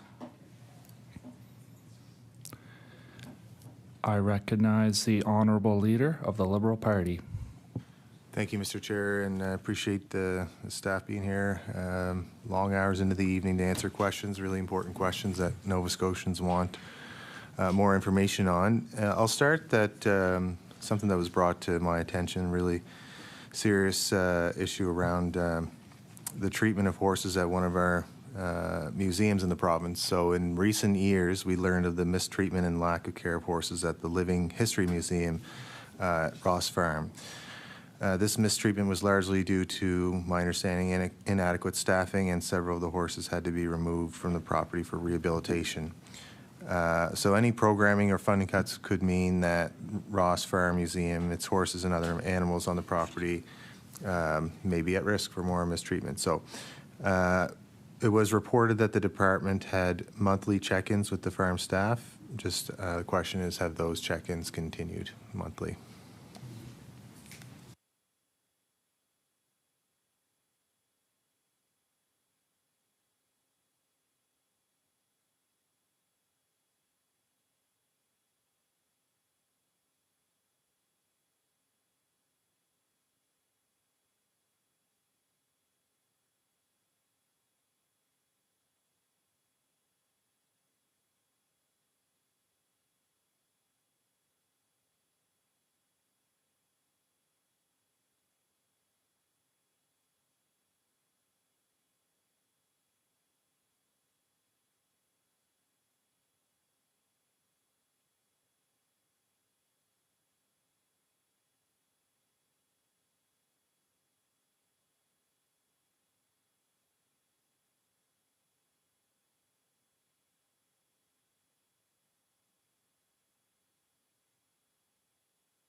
I recognize the Minister of CCTH. Great, thank you, Mr. Chair, and through you to the member. First of all, Ross Farms is a locally managed museum run through a licensing agreement. Last year, CCTH was made aware of an issue of animal care, and we acted quickly. Brought in the farm welfare team, vets, and made a full assessment. Made improvements to the farm and the operations through the team working with the team at Ross Farms, as well as, yes, we have regular check-ins with the farm and the team, and animals are all in good health. I recognize the member for Timberley Prospect. Thank you, Mr. Chair. And my understanding is there's several other living history museums that house animals as part of their exhibits. So just wondering if the province, any of the funding cuts, is that happening at any of the other living history museums that house animals? How's the province dealing with the responsibility for animal welfare at these types of locations?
I recognize the Minister of CCTH. Thank you, Mr. Chair, and thank you again to the member for the question. Animal welfare is a priority for the province. Animals are in some of our directly managed sites as well as our locally managed sites. Highland Village, Sherbrooke Village, Acadian Village, always a priority. We have animal care policies for all of those sites as well that they need to adhere to. I recognize the member for Timberley Prospect. Thank you, Mr. Chair. Really important issue I just wanted to raise. Appreciate the answer. For something entirely different, I'm sure my colleagues probably mentioned it, is the 100% cut to the book publishing grant. And I don't know if the minister was around during the lead up to the creation of the substantive fund that was created to support telling the story of the history of Nova Scotia across the province. But MLAs were actually part of going to an event with book publishers years back called Book Start Here, and we were able to actually get copies and give them out to constituents about, you know, historic events that have occurred, and conveying just how important the rich history of Nova Scotia is. And this is one of the items that the department decided to completely eliminate. And that's hard for local publishers to support, and they've already said that they're literally going to be less books, less local books. Why is the department okay with reducing the budget to nothing and no longer having those stories told in the province?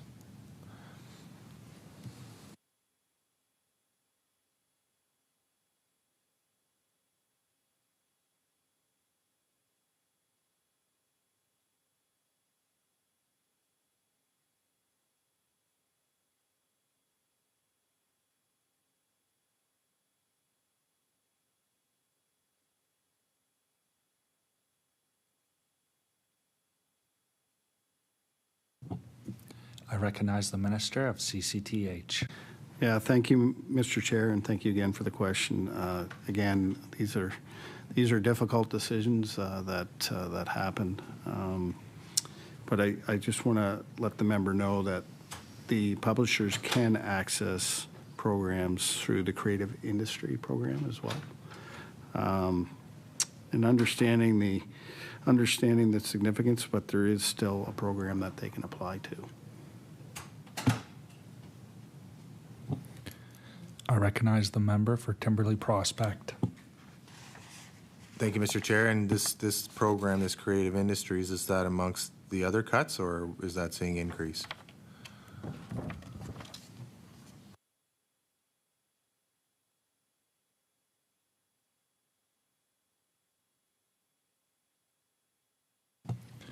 I recognize the Minister of CCTH.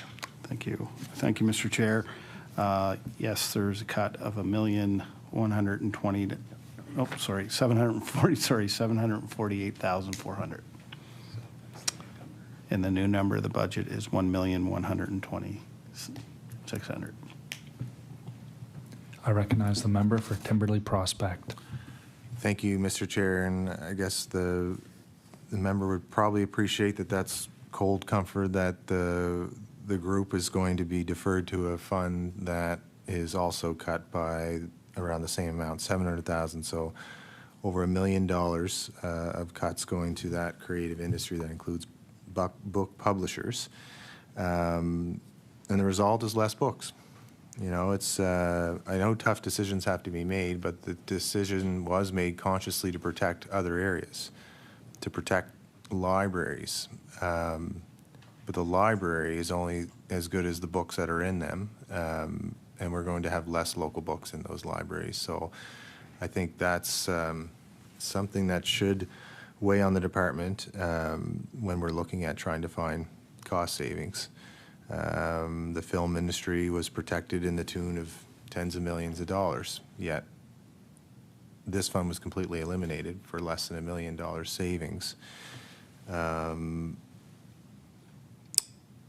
is the minister aware of how important these books were in the history in terms of spurring tourism in our province? Like what kind of books and we're talking about? So the whole Oak Island history came from a book supported by publishing funds, publicly funded funds that created the story in Oak Island. And I'm sure the minister's aware of the impact that has had on industry in the province. These are real historic events that have happened.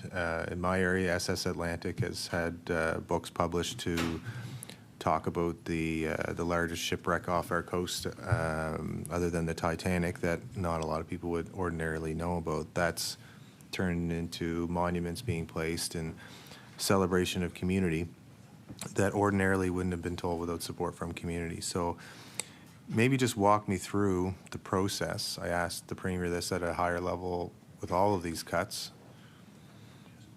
but what was the process in analyzing that this didn't have a good enough return on investment? Like, how come the Oak Island story didn't show the right return on investment to continue at least some funding? You know, how come the SS Atlantic that turned into a gift shop museum that has artifacts in there and monuments and things like that isn't a good enough story? Or the most recent broadside about the pilot boat that Rick Grant wrote last fall that was celebrated. Like, these are the kinds of stories that is really the fabric of our community. So just walk me through how you would analyze that return on investment and why that modest investment into the sector was no longer needed.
I recognize the Minister of CCTH. Thank you, Mr. Chair, and through you to the member. Once again, we've had to make some difficult decisions to get us to a place of fiscal responsibility. Listen, we value the 9 book publishers in Nova Scotia, and they still have access to funding to a different program. So there's still funding there, a funding opportunity for them there. Just a little tidbit that I just found out about was around the original story, Oak Island spread industry really was published in a Reader's Digest book back in the 50s. So it sort of spurred the industry in film. That's why we stay focused on a critical economic driver, which is film. And The Curse of Oak Island, Season 12, 105 days, 100 in Martins River, 2.7 million film fund investment with a total Nova Scotia spend of $9 million. Film fund is critical to our province, and we'll continue to manage that properly. I recognize the member for Timberley Prospect. Thank you. And from films are created a lot from books. What the publishers are saying is that they're going to be scaling back and focusing on categories like nature guides.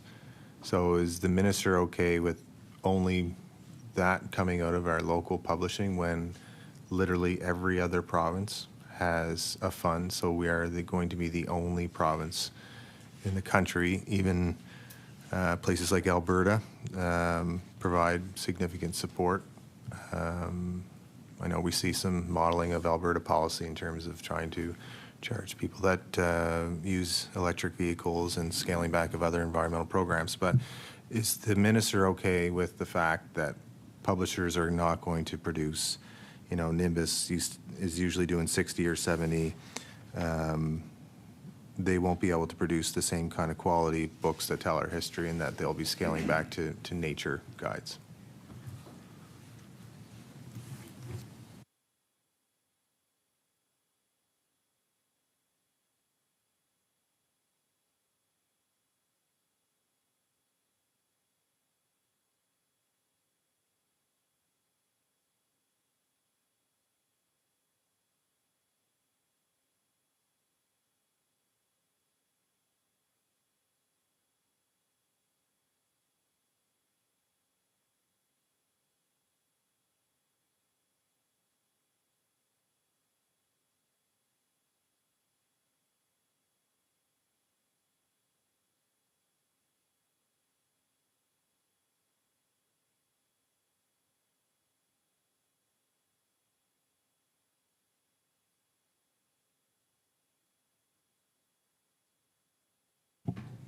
I recognize the Minister for CCTH.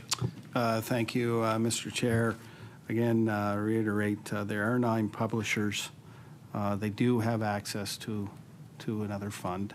And when it comes to decisions, what's going to be published or not, we don't make those decisions. Government doesn't make those decisions. That's the publishers that make those decisions. So they'll have to just make that decision.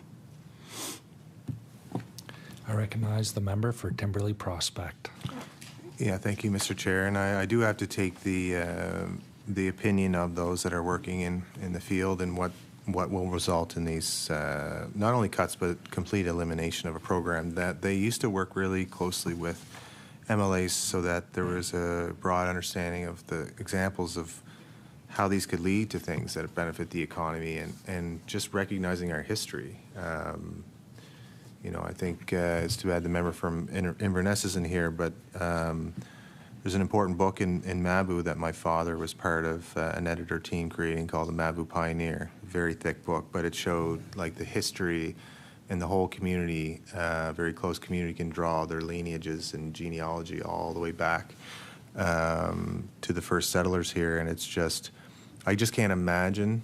That book was, I think, published by Formac. And just trying to imagine something of like that magnitude that sits on, my shelf and people's shelf throughout Inverness County, but shelves across the province that have lineages back. That's one example that I know of, but I'm sure that there are many, and it's hard to imagine that that's going to start to disappear. So I would just encourage the minister and to reconsider that during the budget process, and perhaps amongst the usual overspend at the end of the year that's to the tune of $1 billion, you could find less than $1 million to revisit this one. The budget for the art gallery has been cut by a third. What's the rationale for that decision?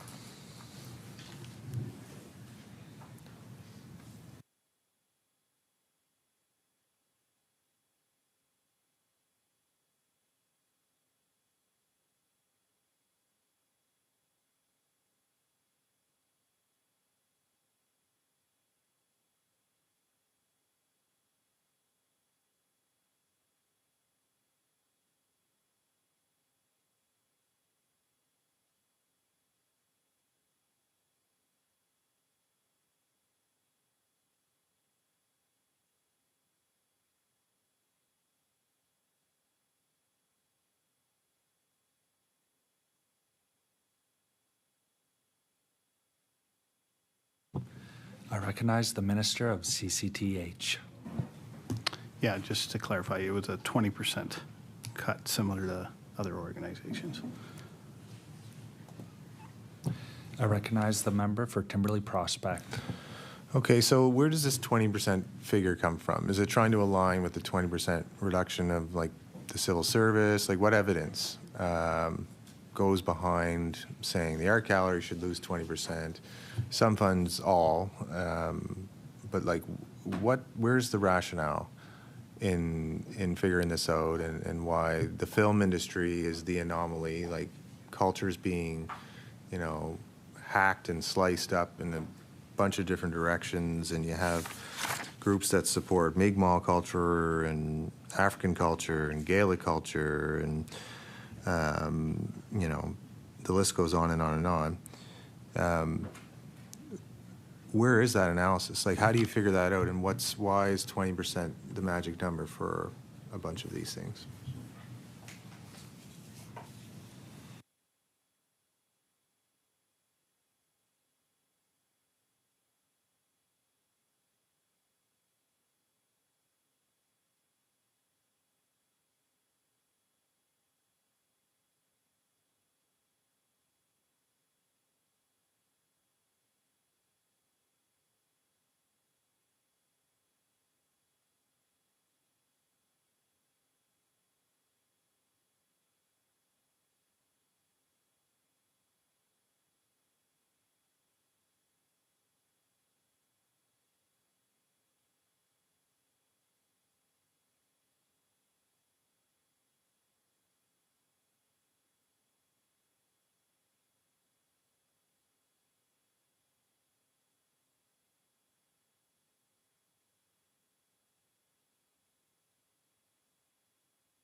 I recognize the Minister of CCTH.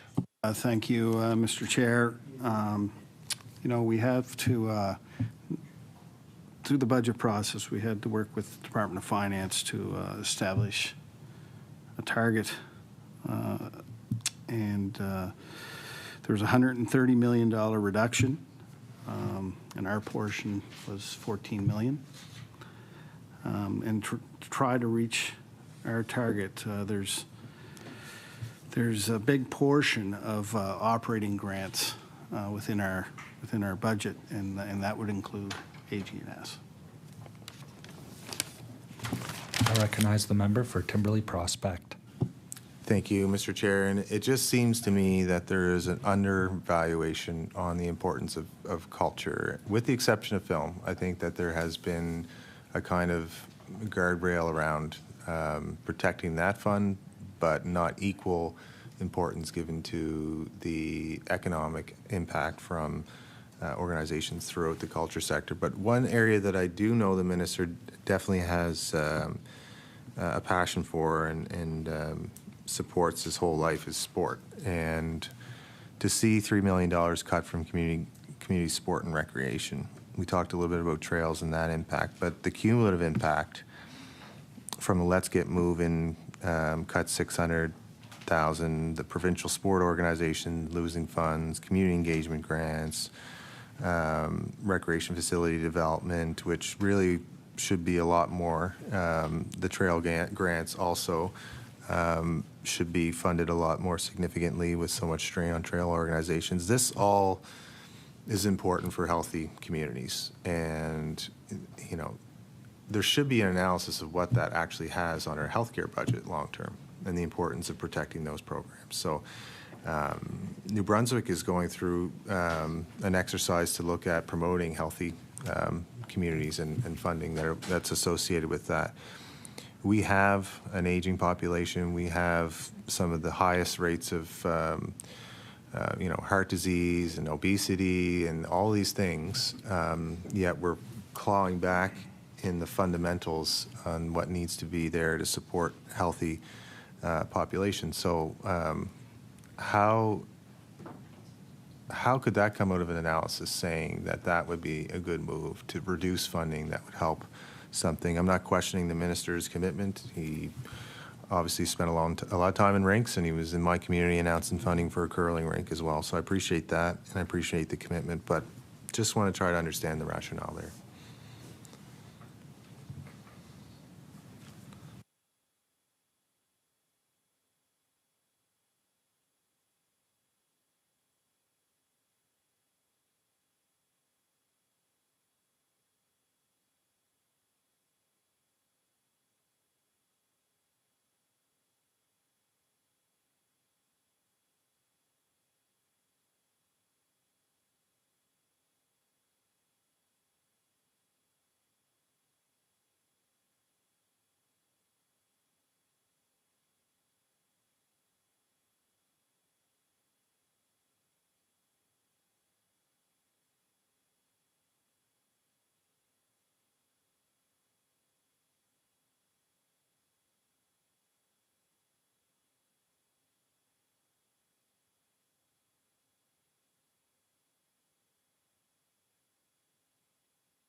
I recognize the Minister of CCTH.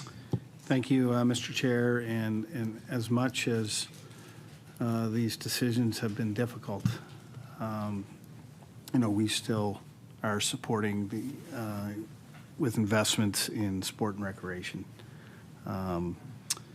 in kids sport, $405,000 to get kids active and encourage them to participate, especially if they, it's a program that for the people or the kids that need that support.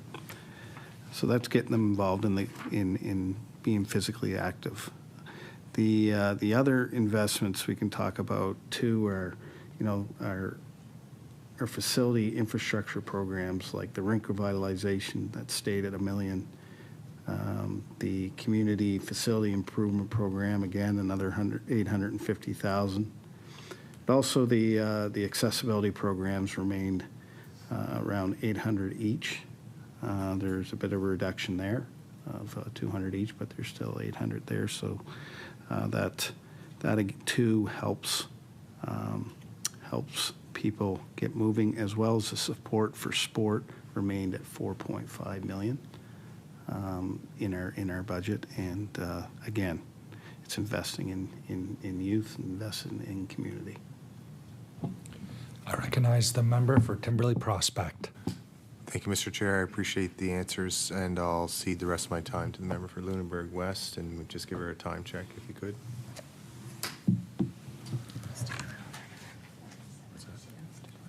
Yeah.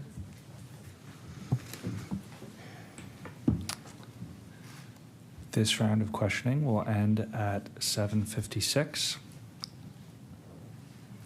I recognize the member for Lunenburg West. Thank you so much, Mr. Chair. So my first question is kind of a big picture question, and it relates to the decision or the decisions that resulted in additional appropriations last year of over $82 million, many of which went to increases in grant programs that we now see followed by dramatic cuts to those same organizations and programs. And grants are always welcome for any organization that's struggling to get by. Any money at all is helpful money, but they are notoriously difficult to operationalize. And when organizations are reliant on grants, they spend an awful lot of time focused on getting grants. They have to pivot to reflect the strings that are attached to the grants. They don't have the time they need to necessarily to ramp up with staffing. They're just very disruptive. They're not an efficient way to operate. And so I have a lot of sympathy for these programs. So a decision was made last year to award over $80 million in grants to these programs, only to dash their hopes this year with significant cuts across the board in this department. And so I really would like to understand the minister's thinking on this. And before I turn it over to him, I want to thank the department staff. I'm so appreciative of the time and effort that they put into supporting the work that ministers do. They're incredibly valuable, and I appreciate the time they're taking to be here on these difficult hours sometimes. It's so helpful to have staff present, particularly in a big department where you get lots of little details that they can help you find, get at your fingertips, because you don't always keep that information in your head. But this question is about the minister's decision, his thought process, his consideration when exercising his legal authority as minister.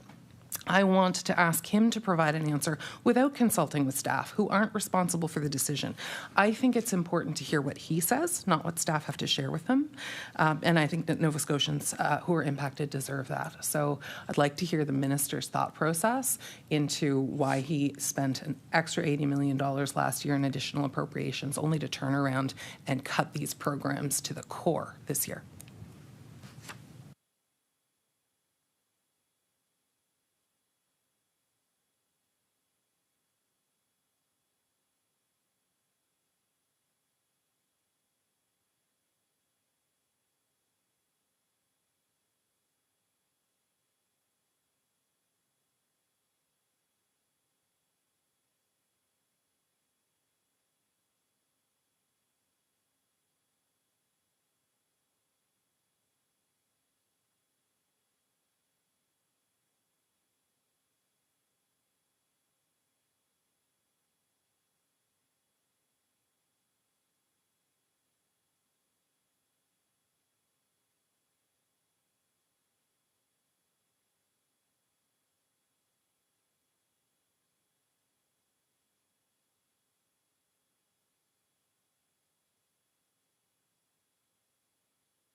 I recognize the Minister of CCTH.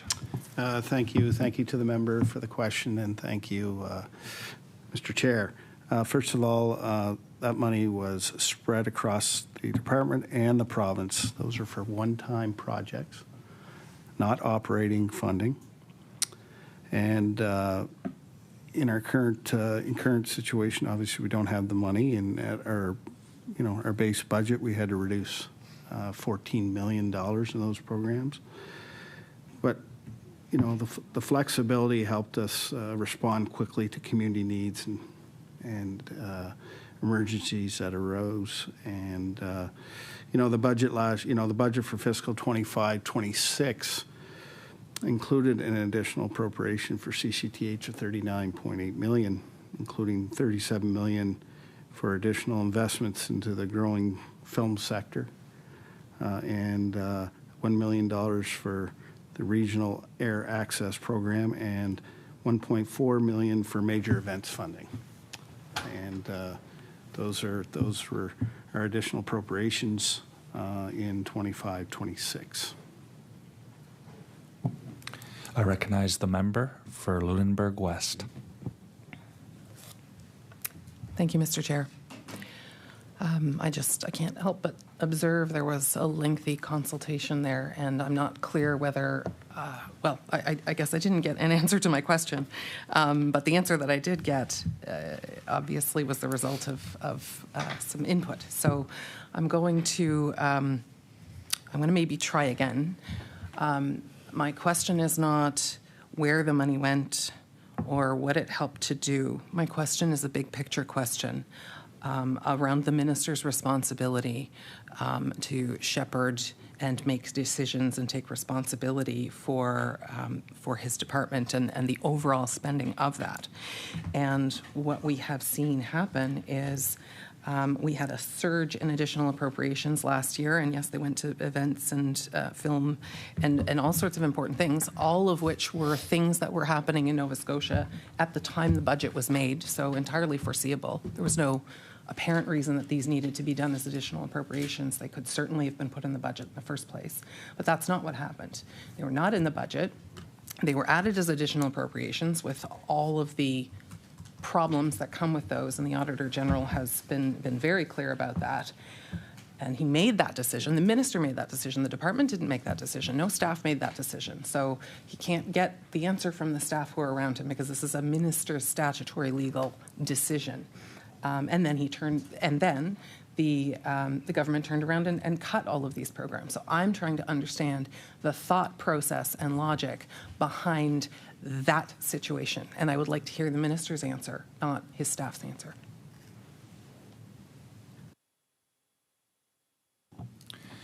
I recognize the Minister of CCTH. It's like I've always said, we've had to make some difficult decisions.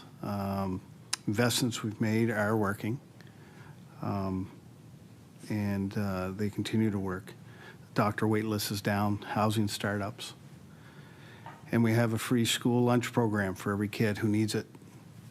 We continue investing in the priorities that grow our economy and move Nova Scotia forward. I'd like to thank the member for her question. I recognize the member for Lunenburg West. Thank you, Mr. Chair. I still didn't get an answer, but maybe no answer is what Nova Scotians have to take away from that.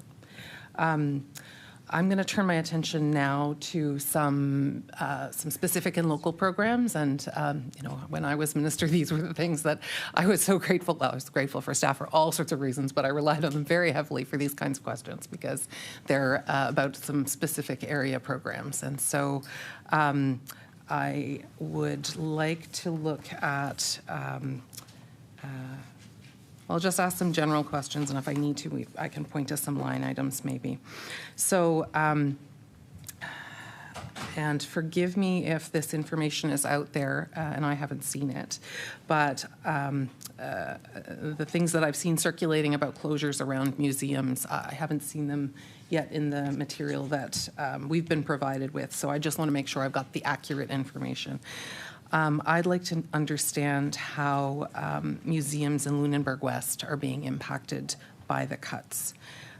We have the Des Brisets, we have the Wild Carding Mill, Fort Point, LaHave Islands Marine Museum, and so I'm curious about those and any other programs that are going to be impacted in Lunenburg West.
I recognize the Honourable Minister of Communities, Culture, Tourism and Heritage. Thank you, Mr. Chair. Thank you to the member for the question. I said it earlier today, and I'll say it here, is that we needed to make some tough decisions, some difficult decisions. But we need to have a healthy, sustainable museum system in our province. 28 is way too many, more than any province in the country. With the decision to close museums, these museums represented 3% of the visitation to Nova Scotia museums, and that's a 5-year average. The following directly managed museum sites that will be closed: Southern Steam Mill, Shand House Museum, Prescott House Museum, Fisherman's Life Museum, Lawrence House Museum. The following locally managed museum sites will also be closed: Wild Carding Mill, Perkins House Museum, Barrington Woolen Mill, Ross Thompson House Museum, Cosset House Museum, McCall House Museum, and North Hills Museum.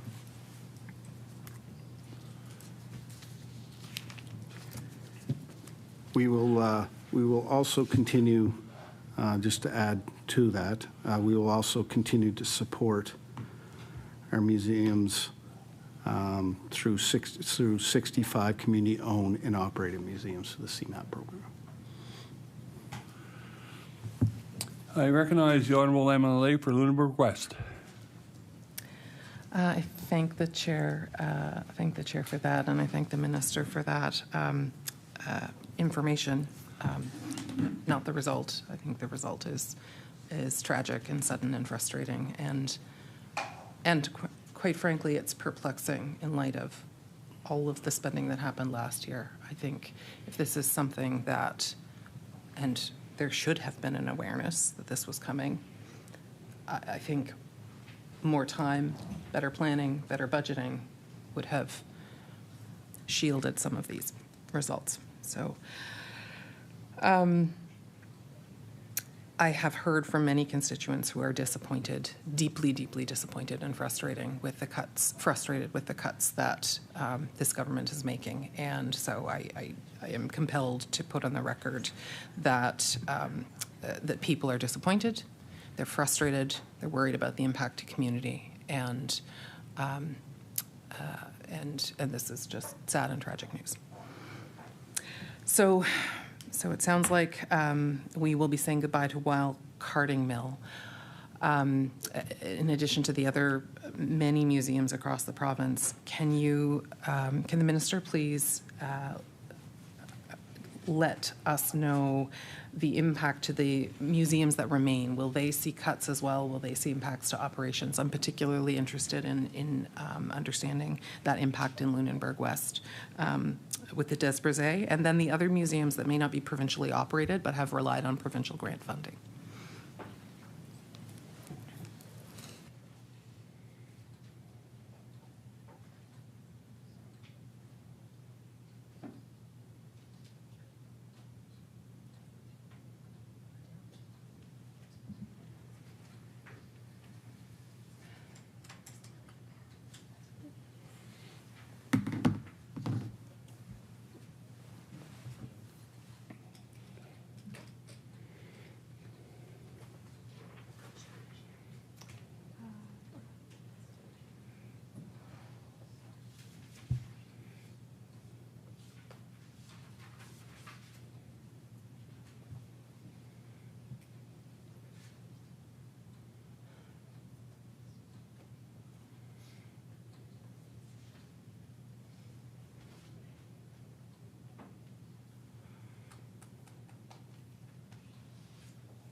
I recognize the Honourable Minister of Communities, Culture, Tourism and Heritage.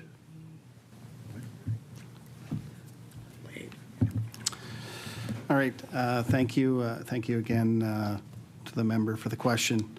There is a 20% cut in the CMAP program. La Have is one of those CMAP museums.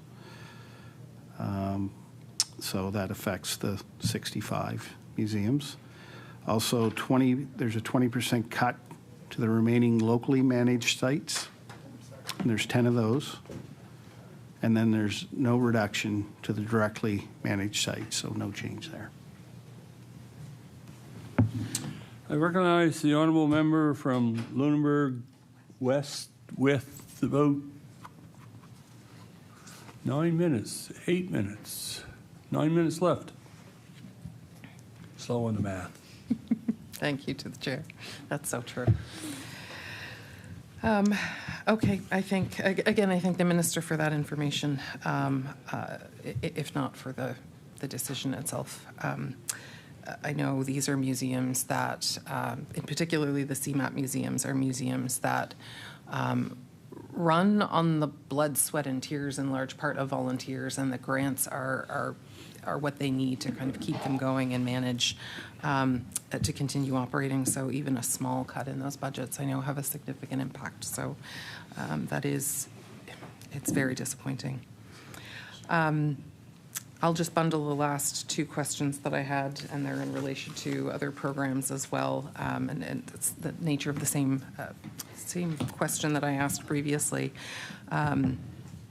Around the impact to Lunenburg West on any cuts associated with libraries and with trails. And just before I turn it to the minister, I need to observe that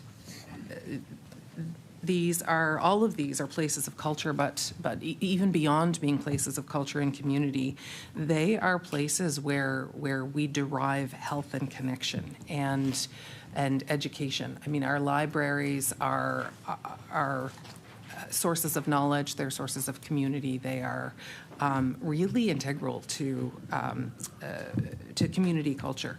And our trails are incredibly important for maintenance of health. And so I'm hopeful that libraries and trails locally in Lunenburg West and across the province aren't suffering the same fate that we've just talked about in relation to museums. Is there a question? Yes. So if the minister could let us know what impacts there may be to libraries and trails, that would be greatly appreciated.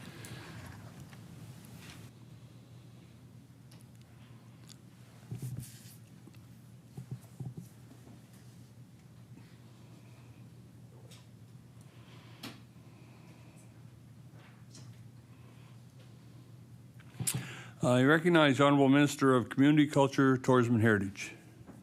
Thank you, Mr. Chair, and thank you again to the member for questions. First of all, I'll talk about libraries. There's no change in the operating. It's 16.471, and there's a library development fund at 500,000, so no change there. Okay. As we talk about trails, there's a slight change, but the most applied for, I would say, is the Recreation Trail Expansion Program, which is $960,000, and it's budgeted again for $960,000. We also have a Nova Scotia Trails Strategy at $135,000, Trails Engineering Assistant Grant at $24,000, so they're grouped in together, but there is a slight reduction. I recognize the Honourable MLA for Lunenburg West, and we have 5 minutes left. Thank you, Mr. Chair. I have no further questions. I'm pleased we got to end on a high note. Very relieved that we will see funding continue for libraries and that the trails will continue to receive the bulk of their funding. So I thank the minister for his answers, and I believe the floor now goes to the NDP. I recognize the Honourable MLA for Cumberland North. Oh, really? No? Okay. Well, nice. well, Perfect. there's like 4 minutes left in this or 3. Yeah. Yeah. Okay, perfect. So Thank you, good. Mr. Chair. Okay, Minister. Not a fun time for you, I'm sure. Yes. Thank you for all the work you do and your department staff. So a lot has happened this week with the tabling of the budget and everyone trying to figure out how their areas are impacted. And I'm wondering if you're able to share with me, I don't know if you would have it broken down Cumberland County or Cumberland North, but just to have a bit of an idea of what the cuts may look like in our area.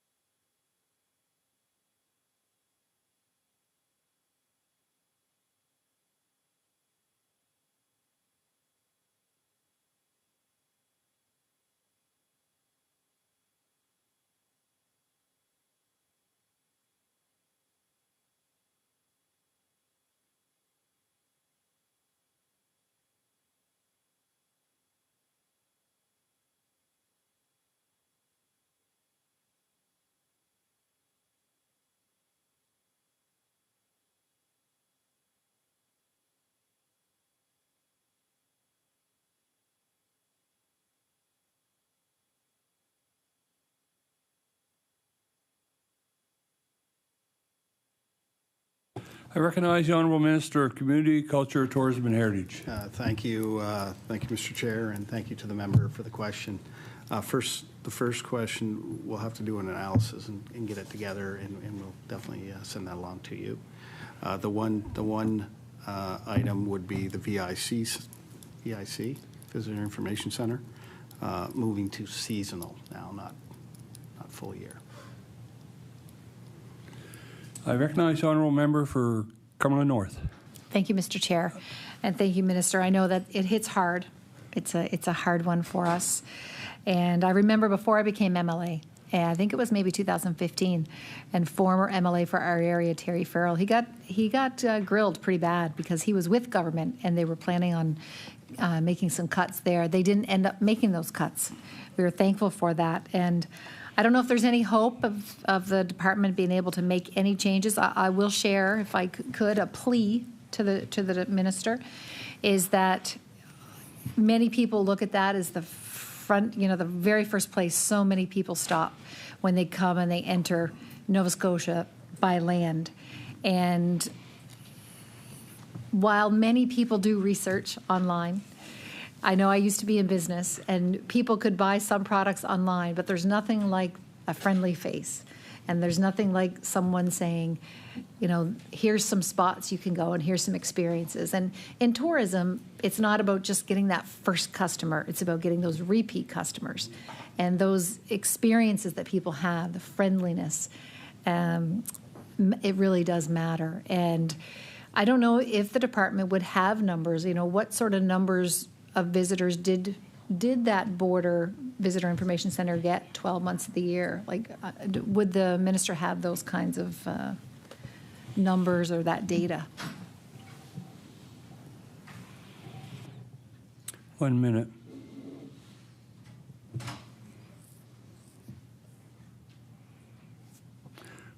So we're at 40 seconds, 45 seconds. So I think what I'll do, I'll ask, so the time for requesting by the Liberal Party has expired, or pretty well expired. Before we move to the NDP, do we want a short break? We're good to go. And I recognize the Honourable Official Leader, or Leader of the Official Opposition. Thank you, Mr. Chair. Thanks to the Minister and the staff. So this is my favorite department because I really think that this department holds the heart of our province. I think arts and culture are the heart of our province. And I know that the last few days have been full of questions about the really challenging cuts and the sort of what a lot of people are seeing as really the decimation of the sector.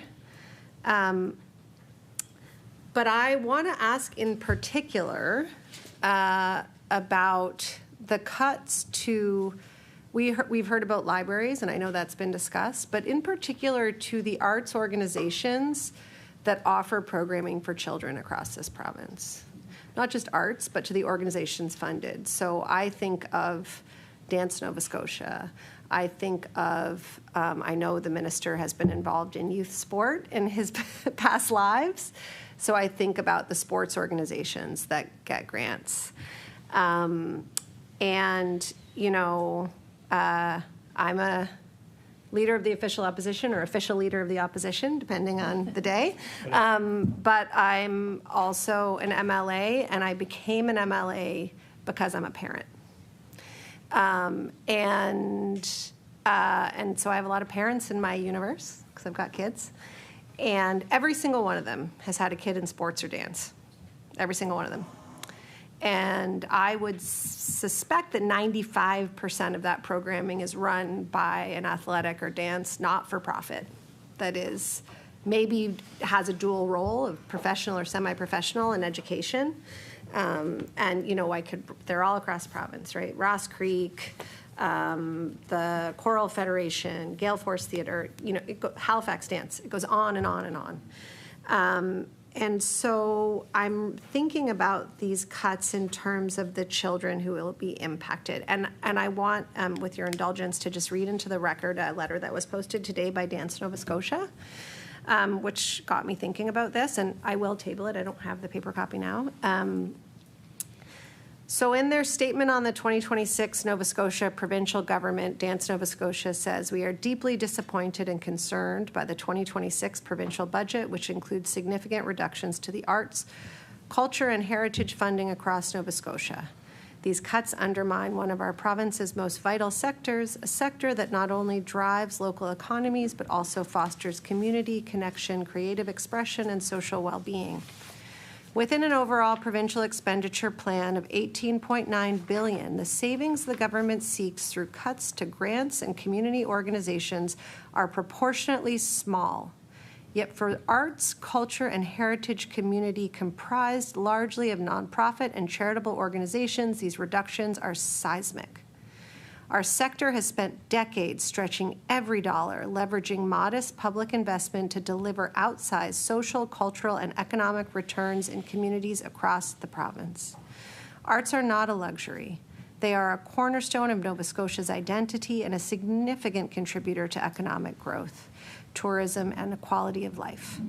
Thousands of artists, culture workers, and community organizations deliver programming that brings people together, supports youth development, and shares our stories worldwide, often with fragile operating margins and limited reserves. Budget reductions to grants and cultural programs put these organizations at risk, threatening jobs, limiting access to cultural participation, and disrupting years of progress towards equity, inclusion, and innovation in our cultural ecosystem. The arts, culture, and heritage sector is predominantly made up of nonprofits and charities. There is little capacity to absorb sudden revenue loss. Organizations have already been asked year after year to do more with less, to innovate, to partner, and to maximize impact with every public dollar. The cuts delivered by the provincial government mean canceled programs, reduced service to communities, lost employment for artists and cultural workers, and fewer opportunities for Nova Scotians to participate in and benefit from creative activity. Rural and underrepresented communities, including 2S LGBTQIA+, Black, Mi'kmaq, and Acadian artists will be disproportionately affected, widening the gap in who is able to create, present, and access arts and culture. We call on the provincial government to reconsider these cuts and to recognize that a small adjustment within a multi-billion-dollar budget represents an existential threat to an already under-resourced sector. Investment in the arts is an investment in education, mental health, community resilience, and in the next generation of Nova Scotians who deserve to grow up in a province that values its artists and cultural storytellers. So my question is, and I thank your indulgence for that, do you know, does the minister know how these cuts will impact programming for children and youth? Has the minister heard from organizations? Are we going to start to lose the precious opportunities we have to give our children access to arts and culture and sport through the organizations funded by the department?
I recognize the Honorable Minister of Community, Culture, Tourism, and Heritage. Thank you, Mr. Chair, and thank you to the member for the questions. When we talk about kids, I just know my kids in general. My youngest is an active soccer, I wouldn't call her a star, but she's a player, and she's a good kid. My oldest daughter participates in sport. She participates in the high school musical as a backstage hand, and you know, she that just, you know, it lightens up her life for sure. So as part of the budget process, obviously, again, I'll reiterate this, these are really tough decisions, and having a $14 million target in our discretionary funds that we had to hit that number.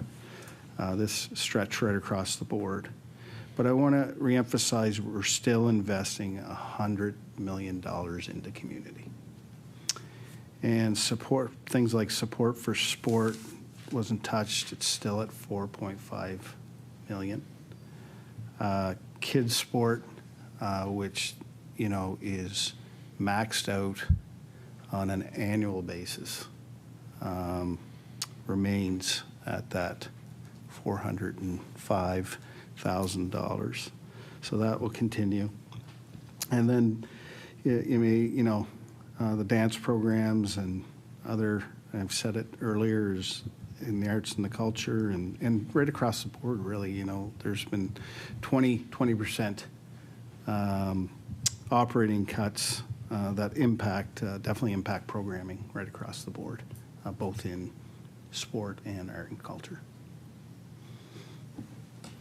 I recognize the honourable leader of the official opposition. I thank the minister for that answer. I guess we'll await the fallout. I note that there are sport programs cut, as well as the ones that you mentioned that are being retained. And I would hope that the minister will work with his colleague in education and early childhood, because a lot of parents rely on these programs. They're incredibly valuable for kids. We don't have enough of them. And I think it's going to be a huge loss for our community. So I thank the minister and his staff, and I'll yield the rest of my time to my colleague. I recognize the honourable member from Dartmouth North. That's right. North End, baby. Thank you, Mr. Chair. I'm going to go back to talking a little bit about tourism. But my colleague's questions around, well, the questions she asked made me write down some more questions.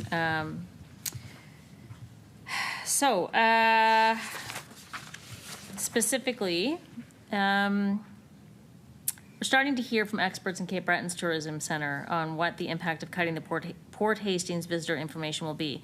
This government might save $200,000 a year, but the CEO of Destination Cape Breton has said that even a 1% drop in tourism because of this cost-saving measure will result in $7 million less in annual tourism revenue. That's a huge loss compared to the savings. Why is the government willing to put millions of dollars of revenue at risk in Cape Breton?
Well, I'd love some entertainment. I'll call order.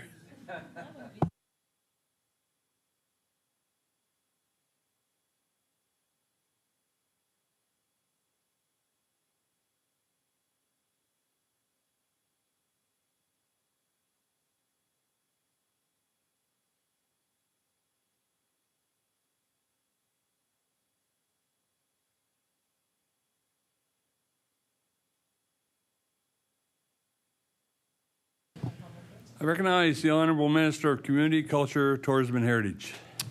You know, it's exciting to, it's exciting that our tourism revenue is up $3.7 billion this year, and again, an 8% increase year over year. But we know that travel and people traveling has changed. RVICs service visitors that are already here.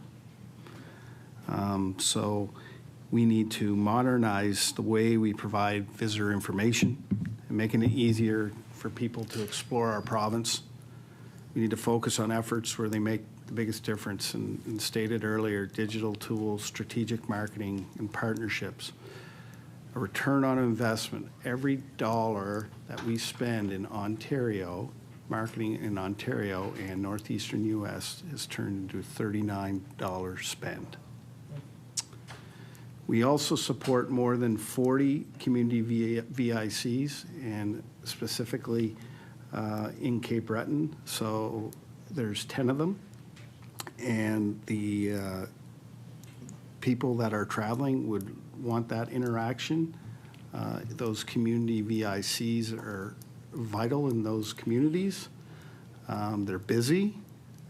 They have local people there with local ideas, and it's there. And I just want to convey that the face-to-face interaction will continue through those 40-plus community VICs. Thank you. I recognize the honourable member for Dartmouth North. I better write that down. Yeah, I don't know. I don't buy it. I don't buy it. I agree that digital tools are important, but I also agree that face-to-face. Order, I'm not sure, I don't buy it as parliamentary. Really? It's like, Okay. Yeah. I disagree. well, I'm the speaker, or the chair, so I Okay. disagree. Thank you. I'm sorry, I retract that. I disagree with the minister. I think probably face-to-face interactions are also important, which is why some of the places are staying open. I believe the Port Hastings Visitor Information Center is in Richmond. Is that correct? Richmond. Was the MLA for Richmond consulted on the closure of that center? And do we know if he was in favor of the closure?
I recognize the Honourable Minister of Community, Culture, Tourism and Heritage. Thank you, Mr. Chair, and thank you again to the member for her question. We do not anticipate any impact on tourism, like when closing these provincial museums, or VICs, sorry. We made the decision to close the VICs as part of the budget process. And, you know, we see that the 40 community VICs in each of the areas right across this province will provide that face-to-face interaction. Provincially, we view that marketing dollars and partnerships and digital tools and thinking strategically to continue to grow our tourism sector. We were 3.5 last year, 3.7 this year, and they've seen large increases over the last 3 years. We have a fantastic marketing team that engages many of our partners and stakeholders right across this province. We have a tourism sector plan that we announced last fall. 365 days a year sustainable tourism. And these changes will help us build a sustainable tourism industry that benefits communities right across this province.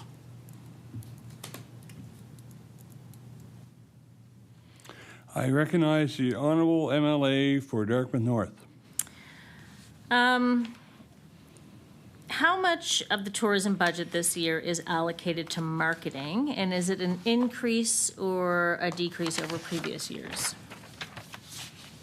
Or status quo?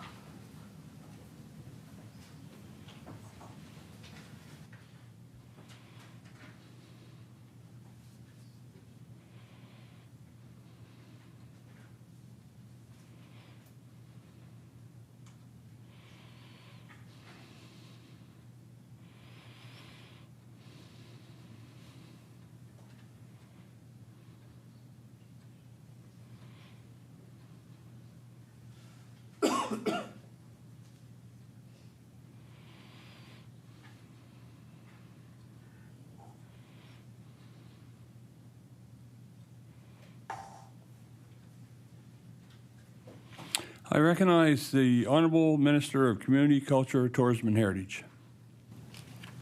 Thank you, Mr. Chair. And again, thank you to the member for the question. $15 million, and that hasn't changed year over year. I recognize the Honorable MLA for Dartmouth North. Okay. Overall, how has the department been working with local leadership to focus on local tour operators or other businesses in the tourism industry? Can a list of meetings with local politicians,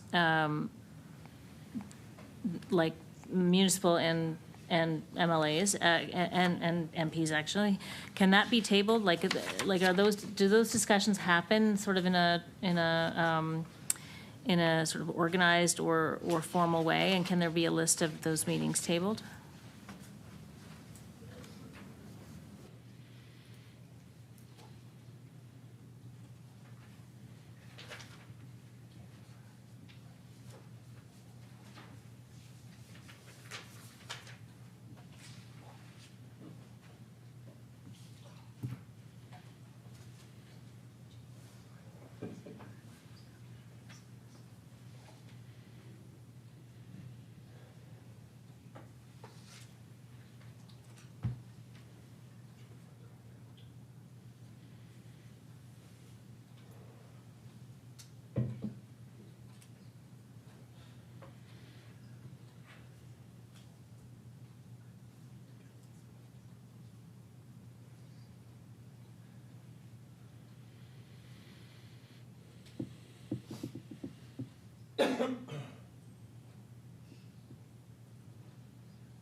I recognize the Honorable Minister of Community, Culture, Tourism, and Heritage. Thank you, Mr. Chair, and thank you to the member for the question. We, like I mentioned, we announced last September our tourism strategic sector plan. We meet and speak with sector and industry partners. There's an extensive consultation leading up to the release of the plan, and that's continuing. I attended a session that was shaped around the strategic plan and how it can be delivered, and it's going right across the province, but it was in Truro the other day. There was over 65 stakeholders. There was a couple municipal representatives there. But there's definitely staff from the town, staff from Stewiacke, staff from Amherst or Cumberland. So there was a mixed group in the room. It was really a real good discussion. Tyans was there as well. Darlene from Tyans was there as well, and Kevin Toth, the president, that helped with this plan. They partnered with Tourism Nova Scotia. This is a sector plan, and what I really like about it, it's came from the sector, and we our vision for tourism in this province is thriving in all regions, in all seasons, and is a rallying cry that will inform tourism strategies right across the industry. We've been recognized from even Destination Canada has recognized the plan and sees it moving forward and growing the industry, growing our province, getting people here, wanting to be here. We set out 6 strategic priorities, which include policy alignment, community wealth and well-being, investment readiness, destination sustainability 365 days, human excellence and tech innovation, and global competitiveness. the regional, our regional air access program or pilot is within Nova Scotia, New Brunswick, and PEI through the maritime airports. Halifax is the main base that will roll out. We've had international flights that are now connecting here in Halifax, here in Nova Scotia direct in season. I had the honor and the privilege to attend Rendezvous Canada, meeting a lot of not only the Nova Scotia representatives that were sitting there selling our province.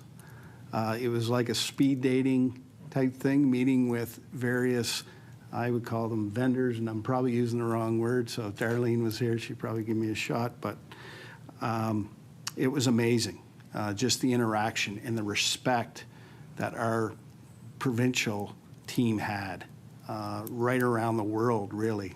So all provinces and territories were represented, but I can tell you that Nova Scotia booth didn't stop.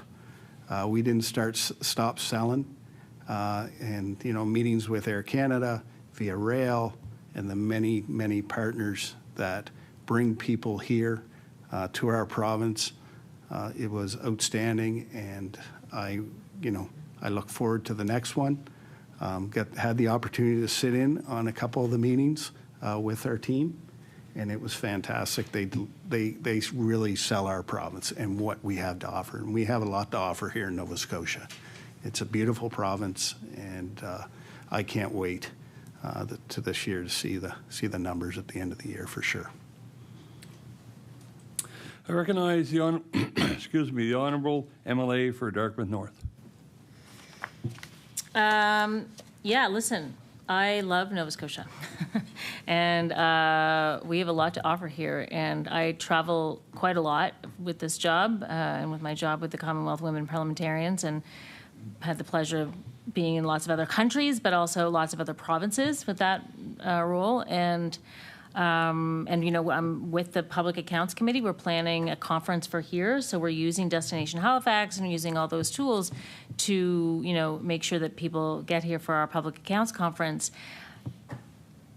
There is a undeniable link between tourism and culture, and so when I travel somewhere, and I'm just one person, I like to eat in the local restaurants. I don't want to go to fast food restaurants. I want to go to the places where the chefs are well known. I want to go and buy jewelry made by local artisans. I collect earrings from when I travel. I want to see a show. I go to see music when I can. And this is all what I expect that people do when they come here too. And so you know where I'm going with this. We have a multi-billion-dollar tourism industry. Is it $1 billion? $1 million tourism industry. And we build it on the backs of artists who can't put a living wage together most of the time, who struggle to buy homes, who struggle to stay in the province. And that with the cuts that are in this department, it's going to be worse. And so what happens when, we attract all these people, we spend all this money, and people come in and it's like, that's nice, the beaches are nice, but it's kind of boring. PEI, the beaches are better, so I'm just going to go to PEI next time. That's going to happen. It could happen. I don't want to be doom and gloom, but that's what we're talking about here. What is the thing that sets us apart? And it is our culture and our dance and our music and our Celtic colors, our Joel Plasketts, our Shakespeare by the Sea. People come to the city; they like to go see outdoor Shakespeare. Anyway, so I want to get back on that road for a minute. Earlier, I was asking about a couple of programs, and I mentioned Bicycle Nova Scotia, and I believe the minister told me that I was incorrect about Bicycle Nova Scotia losing its funding. But in this list, that was given out last night, I guess. It says on line 43 that active living, Bicycle Nova Scotia, the budget was 75,000, and that is, the reduction is 75,000. So can we just clarify that that funding has been cut or not?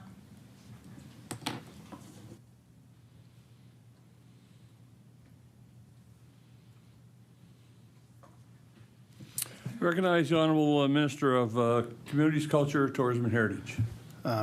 For clarification, the funding for the program has been cut, but we still provide funding to Bicycle Nova Scotia.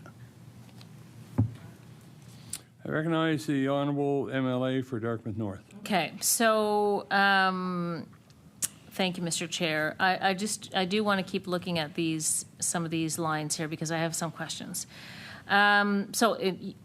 Just a minute ago, the minister was talking about 365 year-round tourism.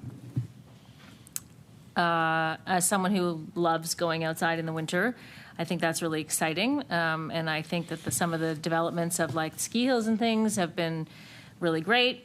Spas, all that stuff that you can actually do outside in the winter. But there's a lot of cuts to community trails, and so there's the trail grants, community trails, 80,000 has been cut, so 100%. And then there's the active transportation programming, so that would suggest some cycling stuff. Can the minister talk about that? Like, where was that when we're talking about our tourism strategy and wanting to be a 365-year destination, a 365-day destination? How can we be doing things like cutting our ecotourism potential, so through trails and like hiking trails and biking trails?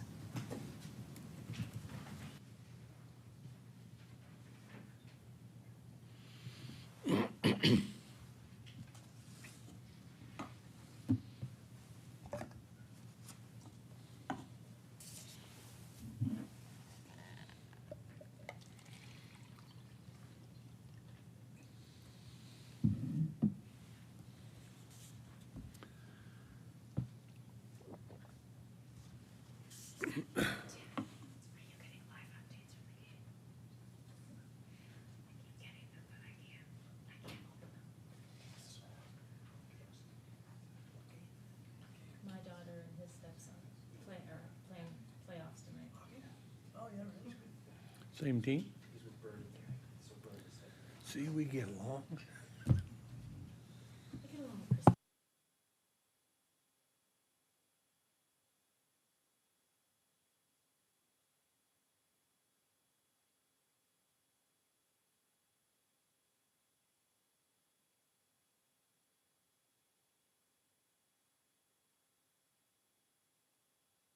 I recognize the Honourable Minister of Communities, Culture, Tourism and Heritage. Thank you, Mr. Chair, and thank you again for the question. Less than 10% around our trails has been reduced. Our biggest one is the Recreation Trail Expansion Program, which has not changed. Trail maintenance has changed by 17,000, but the Nova Scotia Trail Strategy, the Engineering Assistance Grant, is still intact. The other thing, if you haven't been to the rail yard in Truro, backs on Victoria Park, you currently do, it's fat biking in the winter. It's one of the busiest trails, I would say, in the province. They do lots of activity. They bike, they hike with snowshoes on, obviously. They cross-country ski through the park. It backs right onto Victoria Park. Nice and centrally located in the province. So lots of people come to the area and do a lot of good things, and some real good volunteers keep those trails rolling. The town and the municipal workers keep that park hopping and clean and keep those trails clean in the park. The other opportunity, and I heard this the other day, was, at Ski Wentworth, for example, is seeing one of the busiest seasons they've ever seen. And that's in a long, long time. So we've obviously snow plays a big role in that. And I think truly that when I heard the other day, it was kind of a funny story, and I want to tell it, was that people were running out of rental gear. And I sort of made the general comment, that's not a bad thing. You're busy. That tells you you're busy. And they said they know that. So we just had the freestyle nationals out there at Ski Wentworth. They installed 2 chairlifts. So now they're, obviously growing numbers that are coming to the Wentworth Valley. But the one I want to talk about was last January. I had the opportunity. I've never, ever been on a snowmobile and actually driving. And I had the opportunity to go up into the Highlands with some people, and a gentleman by the name of, they call him Turk, and he owns TNT Outdoor Adventures in Marguerite. And I can tell you, he was one of, I guess not him, it was his wife that attended Rendezvous Canada. She took our export travel program and was approved to go to Rendezvous Canada last year in Winnipeg, and she sold TNT tours, and it's an all-seasoned outdoor adventure. You can either rent snowmobiles or you can rent four-wheelers, but you have a personal tour guide in Turk.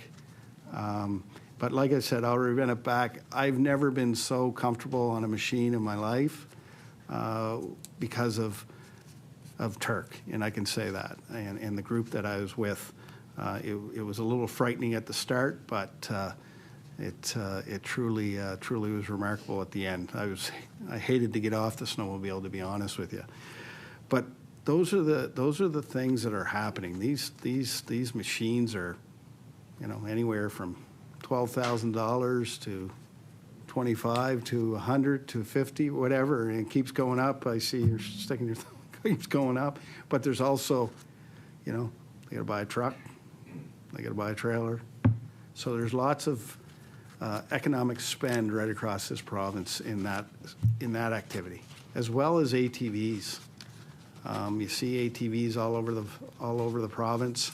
AtFans does an amazing job, and I'm not sure the MLA for Coquitlam, if they're in your riding or not on Cobequid, but I can tell you they do a tremendous job promoting good, safe ATVing, and it's amazing what we're doing outdoors there. So I can tell you from my experiences and from my meetings, these are valuable assets, valuable businesses in our communities right across the province that are thriving, and we need to continue to support those businesses.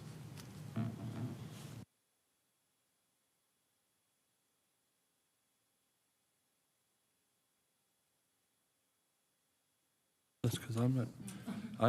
I recognize the honourable member for Dartmouth North.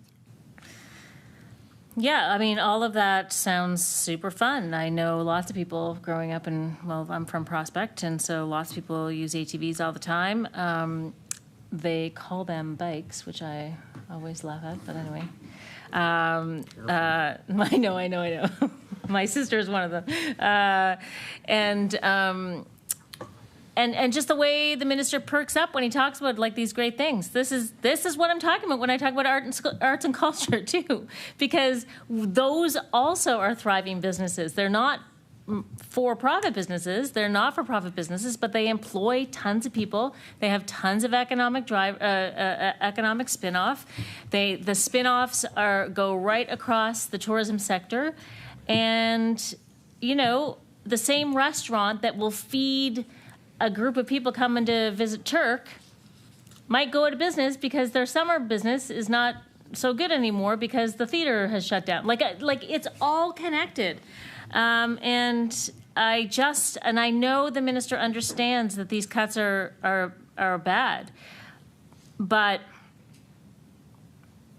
I just, think that they should be reversed. Like, there's other ways to find savings in this province than cutting the minuscule budgets of arts and culture organizations. You can't even make it up. It's just so nonsensical. Getting back to this excellent document with all the cuts on it, can the minister explain to me, where did it go here? Well, like all of these active living programs. So there's from line 43 to line 49, basically. Active living, Bicycle Nova Scotia, active living tumblebugs, active living, active transportation. Let's get moving program evaluation. Let's get moving PA counseling. Let's get moving workplace tools. Let's get moving Connect 2. I don't know these programs intimately, but based on their titles, it suggests to me that it's an active living, let's get moving, let's get healthy, because we know that moving, especially in years after 50, is very important to longevity and to health and keeping people out of the healthcare system. So are these all like full cuts? I mean, they say they are from here, but is there anything replacing them that's coming from the health budget or anything like that? Because it seems to me any programs that are helping people stay healthy and out of hospitals and without knee replacements, et cetera, are good programs. My husband works with people with Parkinson's and does a dance program with them. He basically leads them in dance, like a dance class, but specifically for Parkinson's. And there's tons of scientific research that has proven that movement and methodical and intentional movement can slow down the progress of Parkinson's disease. So, if these programs are all getting cut, is there anything replacing them from another department so that we are investing in that upstream health programming?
I recognize the Honorable Minister of Communities, Culture, Tourism, and Heritage.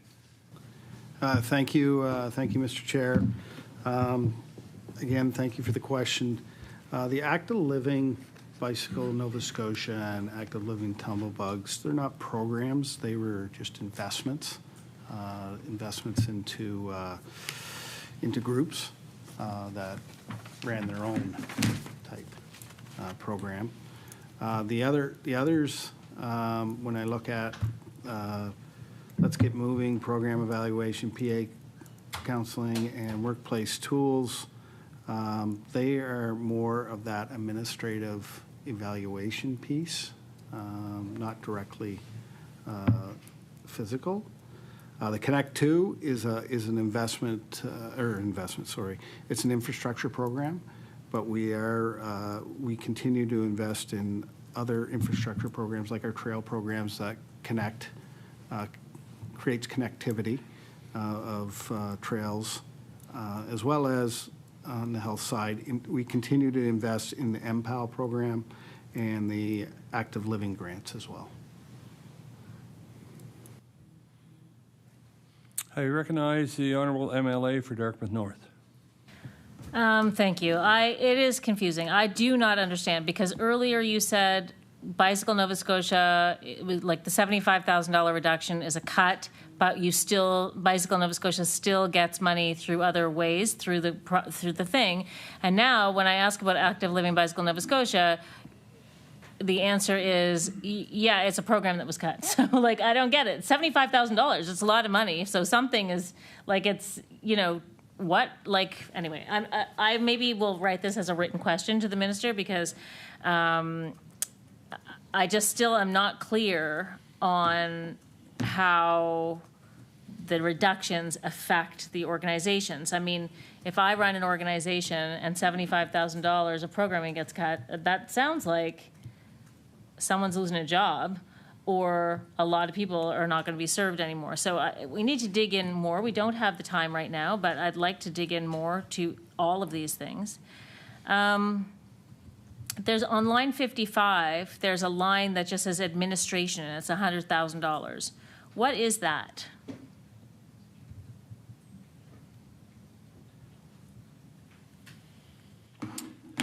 I recognize the Honorable Minister of Communities, Culture, Tourism, and Heritage.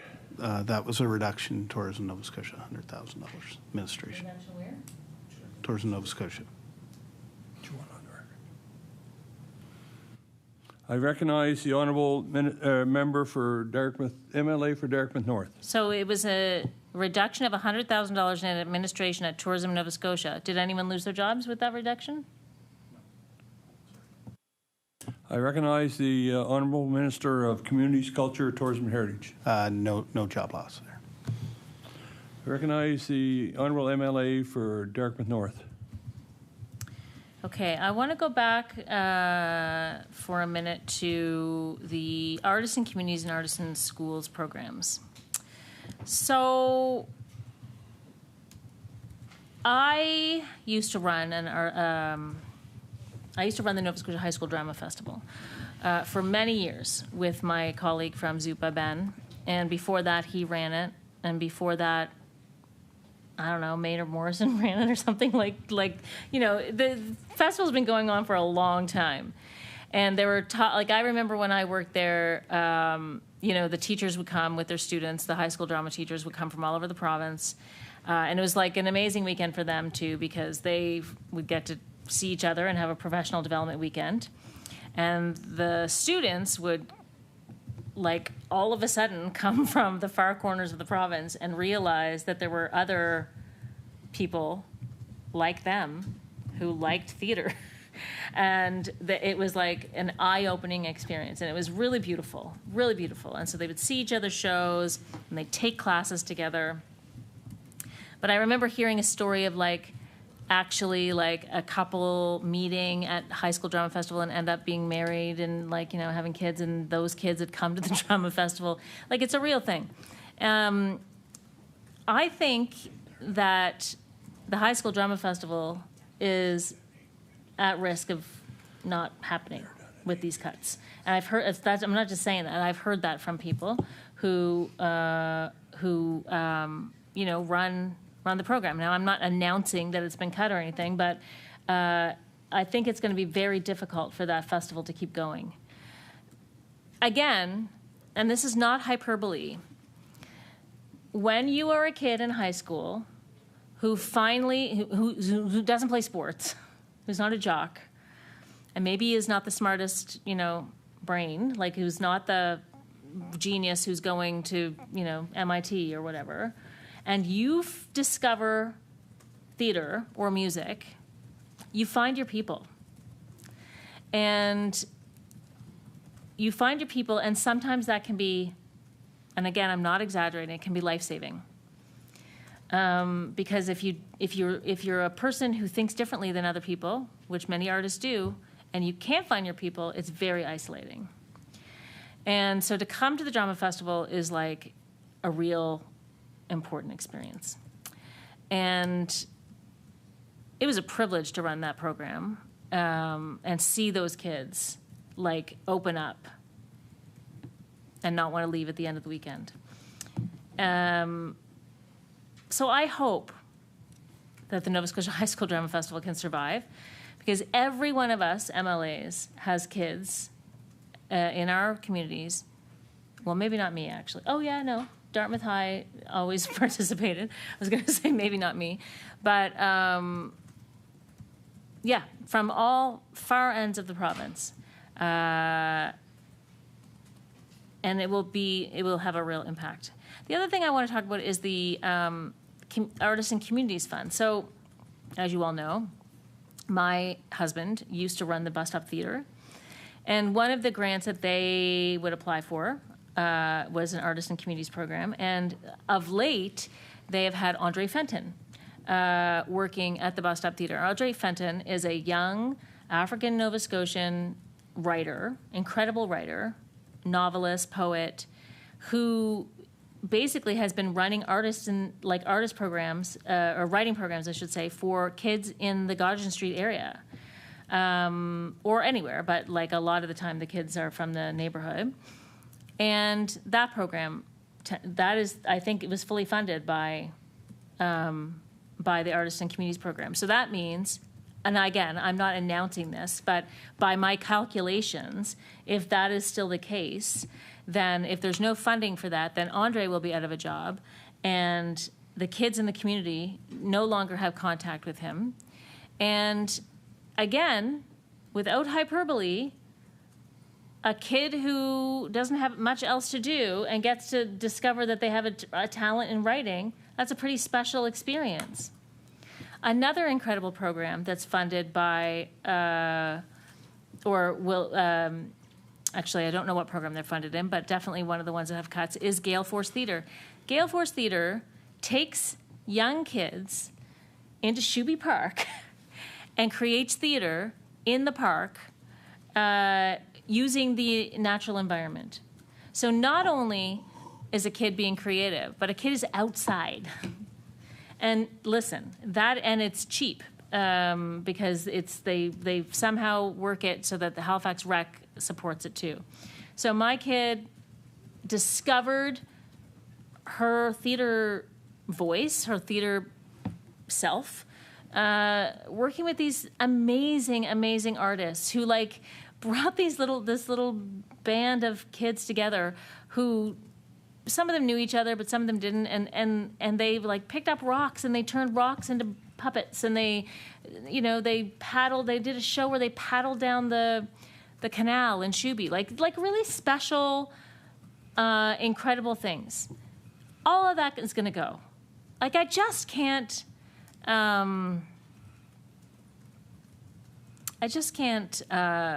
Talk about it.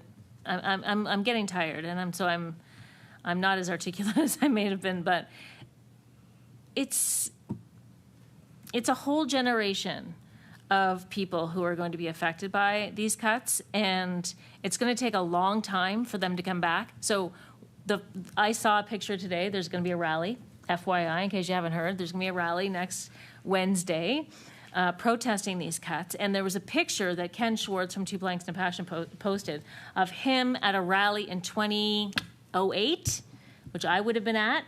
Maybe the deputy was there, I'm not sure. There's a picture of Ken with his like little baby on his shoulder, and that baby is like, you know, a graduate of university now. So it was a while ago, but that was when the PC government closed down the Nova Scotia Arts Council with no warning. They had cut and cut and cut at the arts programming until it was weak in the knees, and then they shut down the place. Everyone lost their job. They locked the door. Now that hasn't happened here. I recognize that that has not happened, but the effects of that action have still been dogging the cultural community until the increases to operating grants that Alan McMaster like read off a couple years ago and like looked at me and like gave me that information that that money was going to be invested, and it was a good day. And now we're going backwards again. It's like it literally will make those increases not worth much, because all of the things that have been built and put in place because of those operating grant increases are now going to have to be scaled back, and we're back down to where we were before. So it's kind of it's like throwing good money after bad in a way. I mean, obviously there were good things made in the 2 years that have ensued, and next year probably too, but everyone in that who benefits from these grants has to renegotiate and relook at things, cancel plans that are already made for next year, for 2027. My partner has a gig booked for 2027 right now. I don't know if that's going to still happen. It's devastating. Excuse me. But I want to close. How much time do I have? I'm going to let you. Oh no, the minister's not going to do his resolution yet, right? When is it? The end of estimates? That is our understanding. Okay, It's been good. 5 hours. Yeah. Yeah. Okay. Yeah. Well, I want to end by. I'm sorry that I just gave a big speech. It's not what I was planning, but by thanking the staff and the department and the minister, because I know you get it, and I think the staff is incredible, and I'm sure the staff, are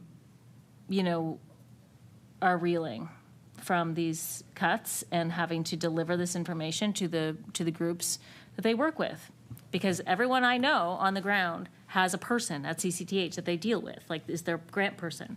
And so I want to just officially thank all of those folks.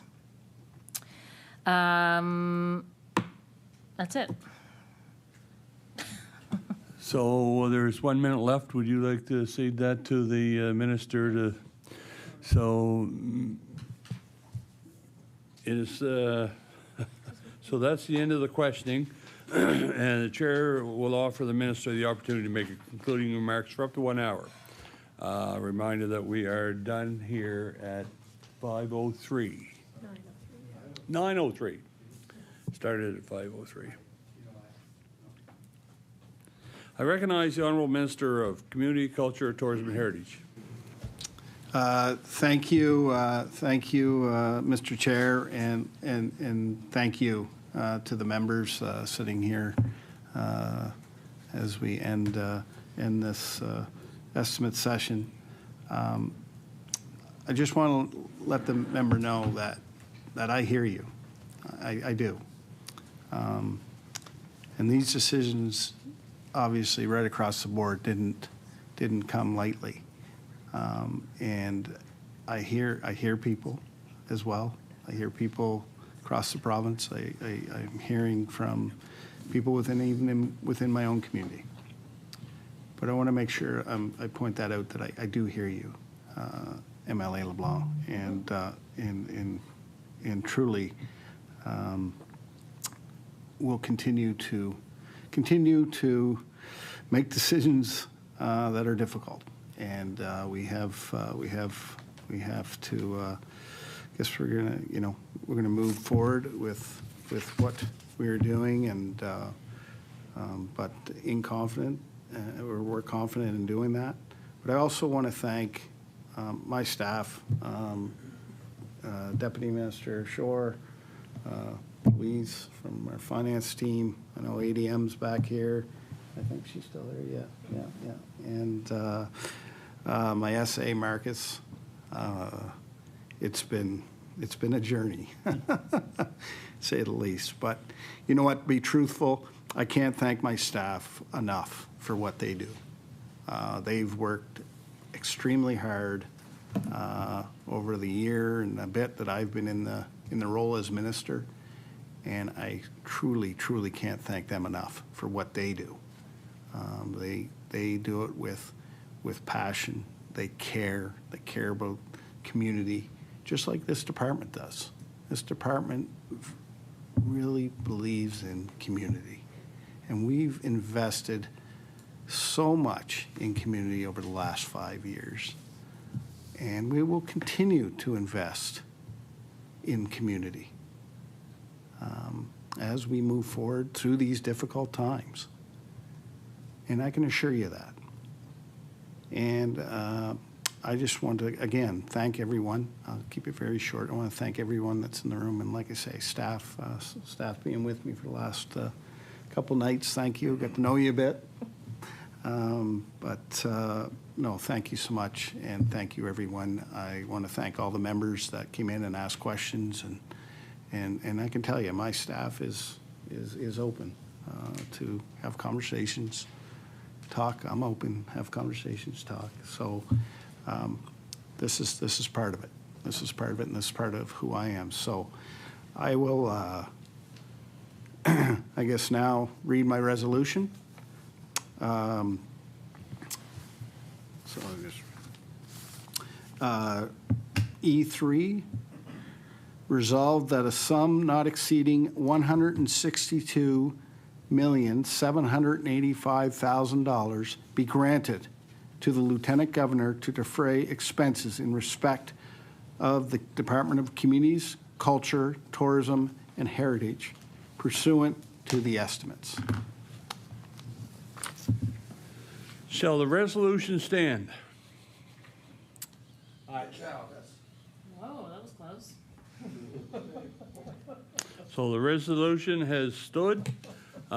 We still have 3 minutes remaining. I believe it's 3 minutes, and I'm asking for unanimous consent to confirm that the 4 hours have been elapsed.